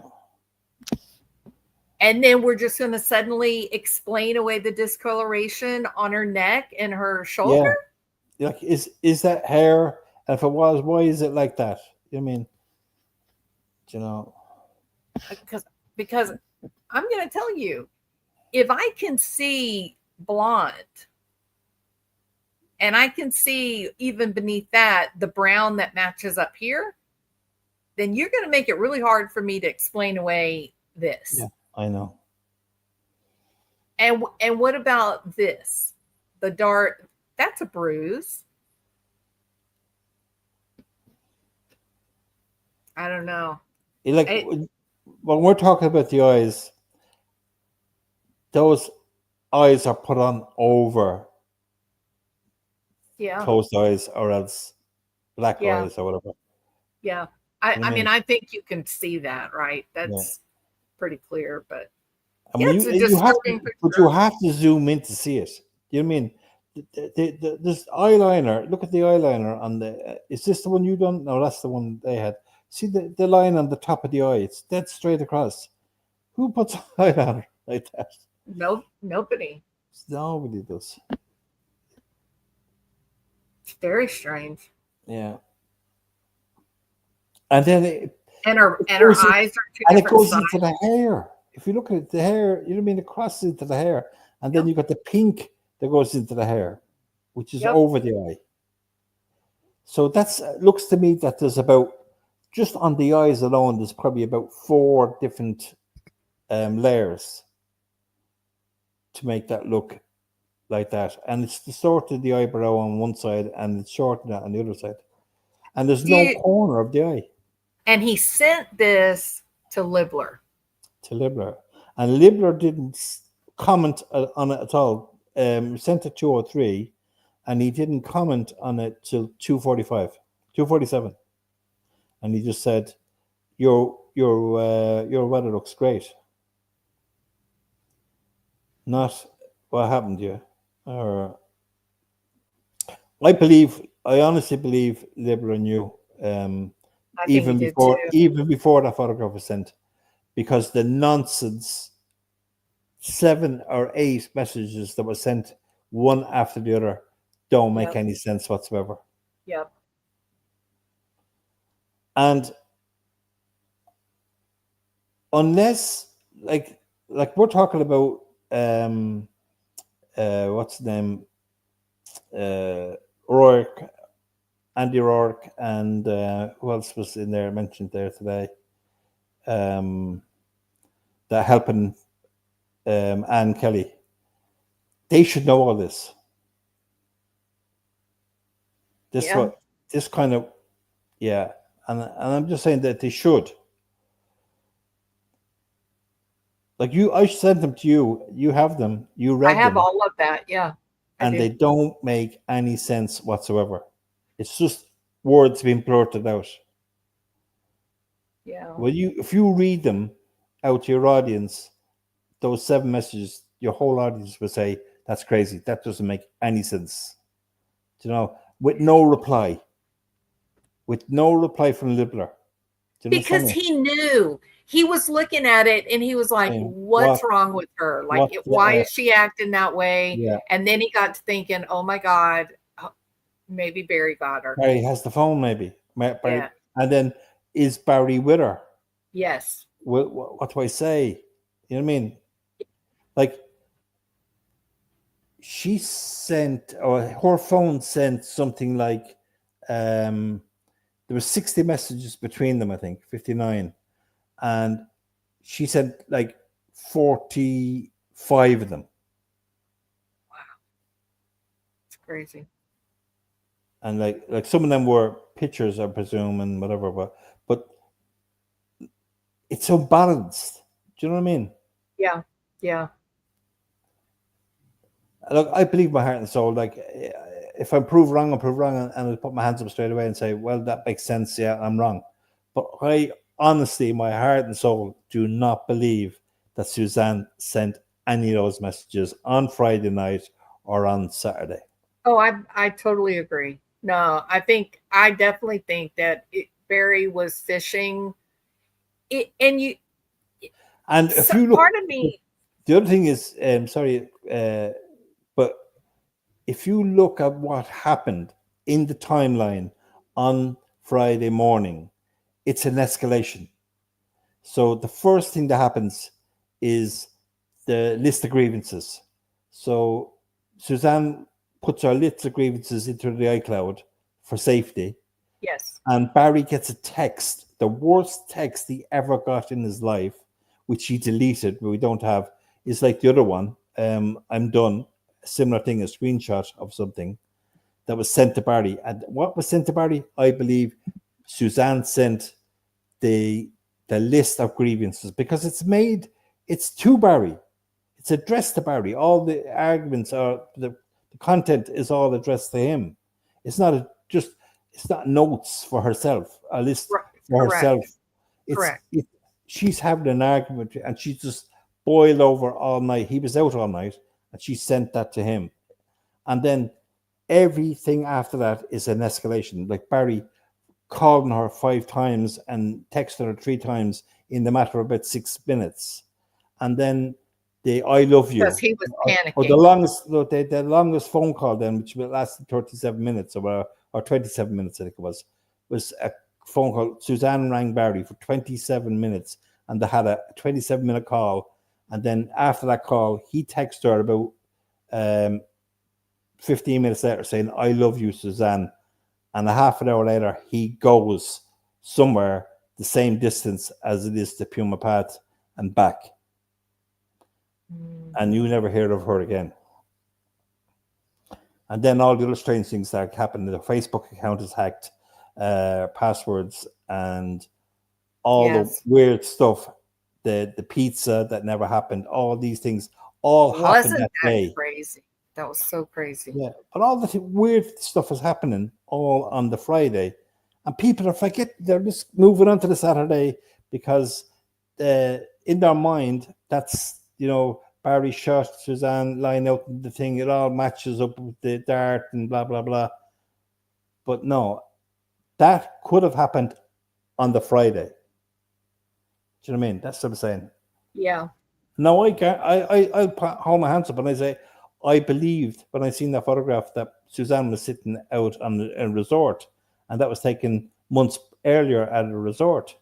That was because I knew it wasn't Suzanne lying out there intentionally out by for Barry to see. Yes. Because she couldn't stand being near him. Yeah. And so this was had to happen on the Friday. So he snuck home. She knew nothing about it. He arrives home.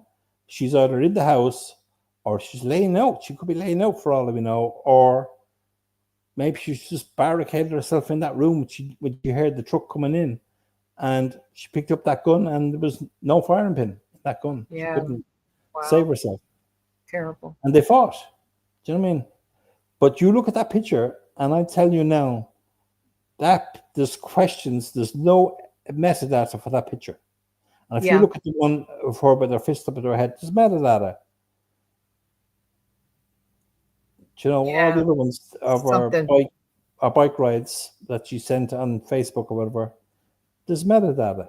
There's no metadata for this. That shouldn't be allowed into evidence. Yeah, I'm going to agree. So talking about the messages that Suzanne and that her device was sending to Jeff Libler that day, like starting at 2:03 or 2:04. Yes. So Jeff Libler's messages were, how did you get a loan? Yeah.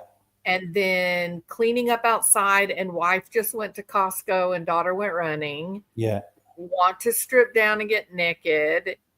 Go to check on the kids and see whether I'm able to. Yeah. Yep. And then my crew are back. Well, half of them. And then, hey, your weather looks great. And that was it. That was it. Right? That's all the messages we have for Jeff Libler That's on the crazy. Saturday. on the Saturday. Now, that's not to say that there might be one or two more that they were not released. Do you know what I mean? Yeah. But that's all the messages we have. But now his stuff that he's talking about has a personal element to it. Like he's Yeah. talking about the things that are happening in his house and things like that, right? And But the now, thing is, he's not mentioning his wife's name. He's not mentioning his daughter's name. oh yeah, just distancing, Yeah. affair Now, stuff. do you think that he's been messaging Suzanne for years and he calls his daughter my daughter, or does he say Janice or Mary or whatever? No, Like, in affairs, he's definitely calling them just the wife and the daughter. do you think so? Oh yeah. With I- affairs, yeah. Maybe I don't know. I'm not one of these people who have affairs, so I don't know. Okay, because it's distancing, right? It's not taking ownership of those people. It's not intimate. But they did. I know there's some messages that there's one of the daughters, Macy, I think, is mentioned in one of his messages or her messages. So Well, so now let's listen to what Suzanne said. yes, Or Suzanne's device yes, said to Libler, because Libler's talking about his wife going to Costco. Yeah. You want to get naked, like real life kind of stuff, right? yeah, But listen to Suzanne's. Listen to how they're just very shallow, and there's nothing. There's no content. There's nothing. So it starts with, he's always gone somewhere.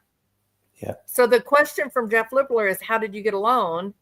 And her answer is, he's always gone somewhere. See the Very distancing. strange. That's strange. It never stops. Fine with me. Thank you, babe. I'm just in love with you. What you up to? Oh man, can you talk? Or video? I can load up. What's and up? then and that's it. Yeah. Now you have to remember, Crazy. there's no, she's not replying. She replies to the first one, but there's no other message. Do you know what I mean?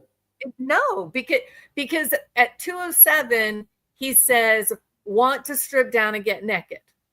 She says, oh man, can you talk? Or video? I can load up. That was the response. It's very weird. Yeah. Like, there's no way that's a norm. Like, and I've seen her normal messages on the Thursday. They're just normal messages. You know what I mean? It's conversation, intelligent conversation, loving conversation. And then you get these one word texts, one after another. And there's like, some of them, there's 9 seconds between them, 4 seconds between them. It's crazy. Yeah. It's like panic. Yeah. So at 2:04, Libler says, how did you get a loan? Okay. So then the answer is like within 10 seconds, the answer starts. He's always gone somewhere. Then it's 8 seconds. It never stops. And then it's like a couple of seconds to Fine by Me. And then 13 seconds for Thank You, Babe. It's weird. I mean, what's he do? What are you doing? You're just sitting there going, okay, well, I said something. Why isn't he saying something back? Let me say something else. Yeah. Yeah. But no, what he's doing. I'm telling you, he's thinking alibi. So alibi. Okay. He's underneath the CCTV camera at DSI. He's parked under it. He parked right under it to take the Bobcat off, drove it into crib. Then he went to his car, into his truck. Then he starts on the phone. Now he's starting sending the messages. And I know exactly the time he arrived when he pulled up. So, and I know he got immediately out of the truck, climbed onto the Bobcat, drove it in, and then you know what time he got back into the truck, because that's when he starts his messages. And then when he drives the Bobcat back out of cribs, back up onto the trailer, there's no messages. So Do you know what I mean? It's only happening when the bobcat is inside Yeah. the crib. Yeah, I see what you're saying. Yeah, like I've spent a lot of time on this to work it out, and the other messages are sent at tailwinds in At the what? morning. Tailwinds beside where Barry's parked was right beside Anytime Fitness, Yes. and Barry would have been part of Anytime Fitness, member there. So he had the Wi-Fi connected to the Wi-Fi, and when they were walking down there, Oh, you understand me? yeah. And he Yeah. had the Wi-Fi at DSI, and he probably had the Wi-Fi at Puma Patty. He was connected to the Wi-Fi as well. Interesting. Yeah. So all of these calls, you can connect them to 4 different Wi-Fis. Man, you guys, you did so much work on this. It's amazing. So this is the other thing that Martin put together and was talking about a bit earlier. And this was happening on the 9th, May the 9th. And Jeff Libler, think about this compared to what we just read. He uses basically 18 words, 21 words, 25 words, 12 words, right? And it's meaning. I've known from the beginning we're perfect for each other. You have no idea what you're getting yourself into. I am emotional. Suzanne, I love you. I love the way you do. Do not change. So he's being very intimate, and you get a picture of his personality and what he's like as he's kind of in this fantasy with Suzanne. And it keeps going. And so just on that one day alone, there were 120 words. Basically, yeah, that's basically 17 words per message. Yeah, but then on the 8th and 9th, look at how they changed. So Barry is, one word. Hey, want to hike? No, I'll come home. Like, it's almost nothing. Now, if you're the person in these 2 relationships, do you think Barry's relationship feels significant? That's the Neanderthal man. You know what I mean? 4 words. You know what I mean? He's dragging his knuckles on the ground and he's exactly typing 4 words per message. Yeah. And here and then here, this is Barry pretending to be Suzanne, right? Sending messages to himself and backwards, back and forward between him and Suzanne. And He's a genius, still got 5 words. So we got 5 words. You know what I mean? Average of 5 words. So this is Barry's average is 5 and 4. And God. And then when you look at Jeff's and Suzanne's, their averages are up in the teens. Do you know what I mean? Yeah. It's really it's really, I don't know that you use it in a court of law for evidence, but it definitely lets people see and understand the relationship dynamics. No, the idea I done this was for the right people. Now look at this. Look, this is the messages. Look on from Suzanne's. No, the top one I don't believe was Suzanne. I believe that was Barry. On the which says good night. I'm thinking August, being wrapped up with each other. I think he was after wrapping her up on Friday that time when he said wrapped up. Yeah. But good night. That was early in the evening. But Suzanne doesn't go to bed early, and neither does Jeff. But she's saying good night at 8 o'clock in the evening because Barry has to concentrate on doing his Facebook stuff, doing the Facebook friends requests and all that sort of stuff. He hasn't got time. But if you look at all those messages, look at them all as they go down. It's like a blade. You've got a few messages up words at the top, and as you go down, there's 4, 3, 2, and then 1. It's amazing. Scroll down through them all there. Let's scroll down a bit. See? How crazy is that? Look. So there's 24 messages, 118 words, 5 words per message. It's actually less. It'll be 4 because the top one wasn't. It was Barry. You know what I mean? It wasn't. Oh, sorry, that is correct. Yeah, that is correct because it was Barry sending all these messages, not Suzanne. Yeah, sorry. It's amazing. Amazing. There's a lot. There's a lot in there. Do you know what I mean? Yeah, it's so much. But it's getting this information to the right people and knowing that I'm not just making this up. Do you know what I mean? These are all facts, like, you know what I mean? Yeah, absolutely. It's data, pure data. And then when you look at where Barry is when these messages are happening, you know, like, so he's at when there's like backwards and forwards about Suzanne asking silly questions like about summer tires. Like, what? Yeah. It's just crazy. Do you know what I mean? The conversation is just jumps all over the place. Have we got summer tires? It's like the one in the morning, which was went had a fine night, went and got pizza, looked around a property around town, still talk about Arizona. Does not make sense. That's not Suzanne. Suzanne didn't talk like that. Yeah. Still talk. This is Barry. He talks he doesn't give a full sentence. It's little like a shopping list. Do you know what I mean? Talks in phrases. Yeah. Bag of nails, a hammer, 2 screwdrivers. You know what I mean? That's, do you know what I mean? They're totally different. If you look at what she wrote to Jeff her words to Jeff on Thursday and before Thursday, and compare them to Saturday, absolute chalk and cheese. Like some of the paragraphs she has, or the messages are 60 words in the sentence, in the text. You know what I mean? Yeah, yeah.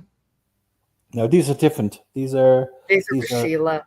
Yeah, these are with Sheila. But they give you a pattern, right? You get to see her communication style. Yeah, and you get to see the education. I mean, like, she's educated. She's a school teacher. Yeah. And then, as I said, then you get Barry, he's dragging his knuckles along the ground. You know? Yeah. Well, he's arrested right now as we are having a fun time and we're reviewing this history and talking. He is in a cold, hard jail cell, right where he belongs. So I was saying the other day, it'd be great if Karen Reid gets found not guilty, innocent, and then Barry gets arrested. And it was a great day. And that's happened in 3 days. Like, you've got both things. And I said it in Reddit there a while back. I said, I feel this is going to happen, like, not in May, but very shortly. It is going to happen. I mean, I felt it was going to happen. But I can't believe when I read the indictment, it's brilliant. But I just say there's so much more, Jules. There is so much more. There's more questions. I love the fact that they touched on the telematics. I want them to look at the phone calls. Yes. Because the phone calls on May 10th. That really makes it clear. Crazy. That May 10th is crazy. Yeah, it really drives home what he was doing. Yeah, because what I mean, the phone calls are that you got some phone calls are on by Celebrite are on -6 hours, and then you got some of them that are minus UTC -7 hours on the same page. And we're in Colorado; they should be all -6. Right. And that's just crazy. That's anyone could just bring that up and point that out to people. That you've got the Celebrite and then you've got the call logs. How can they be different? You still don't have an answer to that? I know they were altered by, I'd say, the defense. So, and that's the only way it could have happened was actual intentional manipulation. Yeah, and if it wasn't the defense, it was the prosecution. But if it was the defense knew about it, because Kurt told the defense, it was on his channel before we were taken down, and if they didn't do it, and it was the prosecution, they would have hammer the Nope. prosecution for it. Excuse me, the prosecution was too damn dumb to do I know. it. Okay, let's be honest. Like what you have to see where the prosecution is using Iris's sheets, you know, her Yes. her data, her data Yes. in Yeah, court. you can't make it up. Like it is can't a make it up. mess. Yeah, it's a mess. So, well, Listen, Martin, I have completely enjoyed going back through this and talking about it, and it's just amazing. But it's also 11 o'clock here. It's and it is 5 o'clock here in the morning. Yeah, yours is early morning. Yeah. I have 2 dogs here asleep beside me. Oh, they're like, my wife was okay? asleep about 5 hours ago. Thanks, So, Jules. I enjoyed it. And yeah, thanks it was really great. Still in the chat. I'll just pop into the chat now and have a look and see what's there. Oh Yeah, God, every time you come up on panel, everybody in chat just has a great time. They love to listen to you, the information you have. It's great. Yeah, I just love it. I would love if it just got to the right person and it helped, you know. Yes. I mean, because you know, I don't want to be famous. I don't want to be rich about it. Do you know what I mean? I want to close the file, you know, and move on. Do you know what I mean? Well, I'll tell you what, today was an amazing day, and it looks like that's going to finally happen. Yeah. So, yeah. Please God, yeah. Thanks, Jules, and thanks, chat. I'm sorry I didn't reply. I never do, so it's not. Don't take it personal. Oh, that's why I'm not a YouTuber. Yeah, I know. You got to have thick skin because there's some very talented trolls out there. Yeah. Okay, well, it was good talking to you. You need to go to sleep and get some rest, and we will talk about this another day. Okay? Yeah. God bless. Right. God bless you. It was good to talk with you. Well, listen, if you guys like stuck it out and you've been here the whole time, you have made it through 4 hours of Barry Morphew, which is impressive. All right. So thank you guys for being here. It's 11 o'clock. It's been a long time since I was here on a Friday night like this, but it was great fun. And thank goodness that the idea, the thought that right there is currently laying on a concrete bed. You just know he is. And he's laying there and he's thinking all those damn YouTubers are talking about me and throwing shade. That's right, Barry. You deserve it. It's all for Suzanne. So, but thank you guys for being here. I really, really appreciate it. And I got to go to bed. It's late here, so I've got to get me some sleep. So thank you guys for being here. I'll be back tomorrow. You guys have a great night's sleep. Yeah. And I burned that channel. Sinister grifters with a snake oil grin. Voracious virtue signalers cashing in. False PIs, they're fixing the game. Pointing fingers, but they're all the same. Innocent creators, moms with a cause. Digging through the chaos, exposing the flaws. We're hunting for clues, untwisting the lies. Who's driving this shit show straight to demise? Convertibles roaring, cliffs in sight. Like Thelma and Louise on a forever ride. They sail into YouTube fame, the crash is in sight. We're all on the ride, no brakes, no trust. Popularity is the spark that'll burn their channels in the dust. Or it'll burn their channels in the dust. Dust.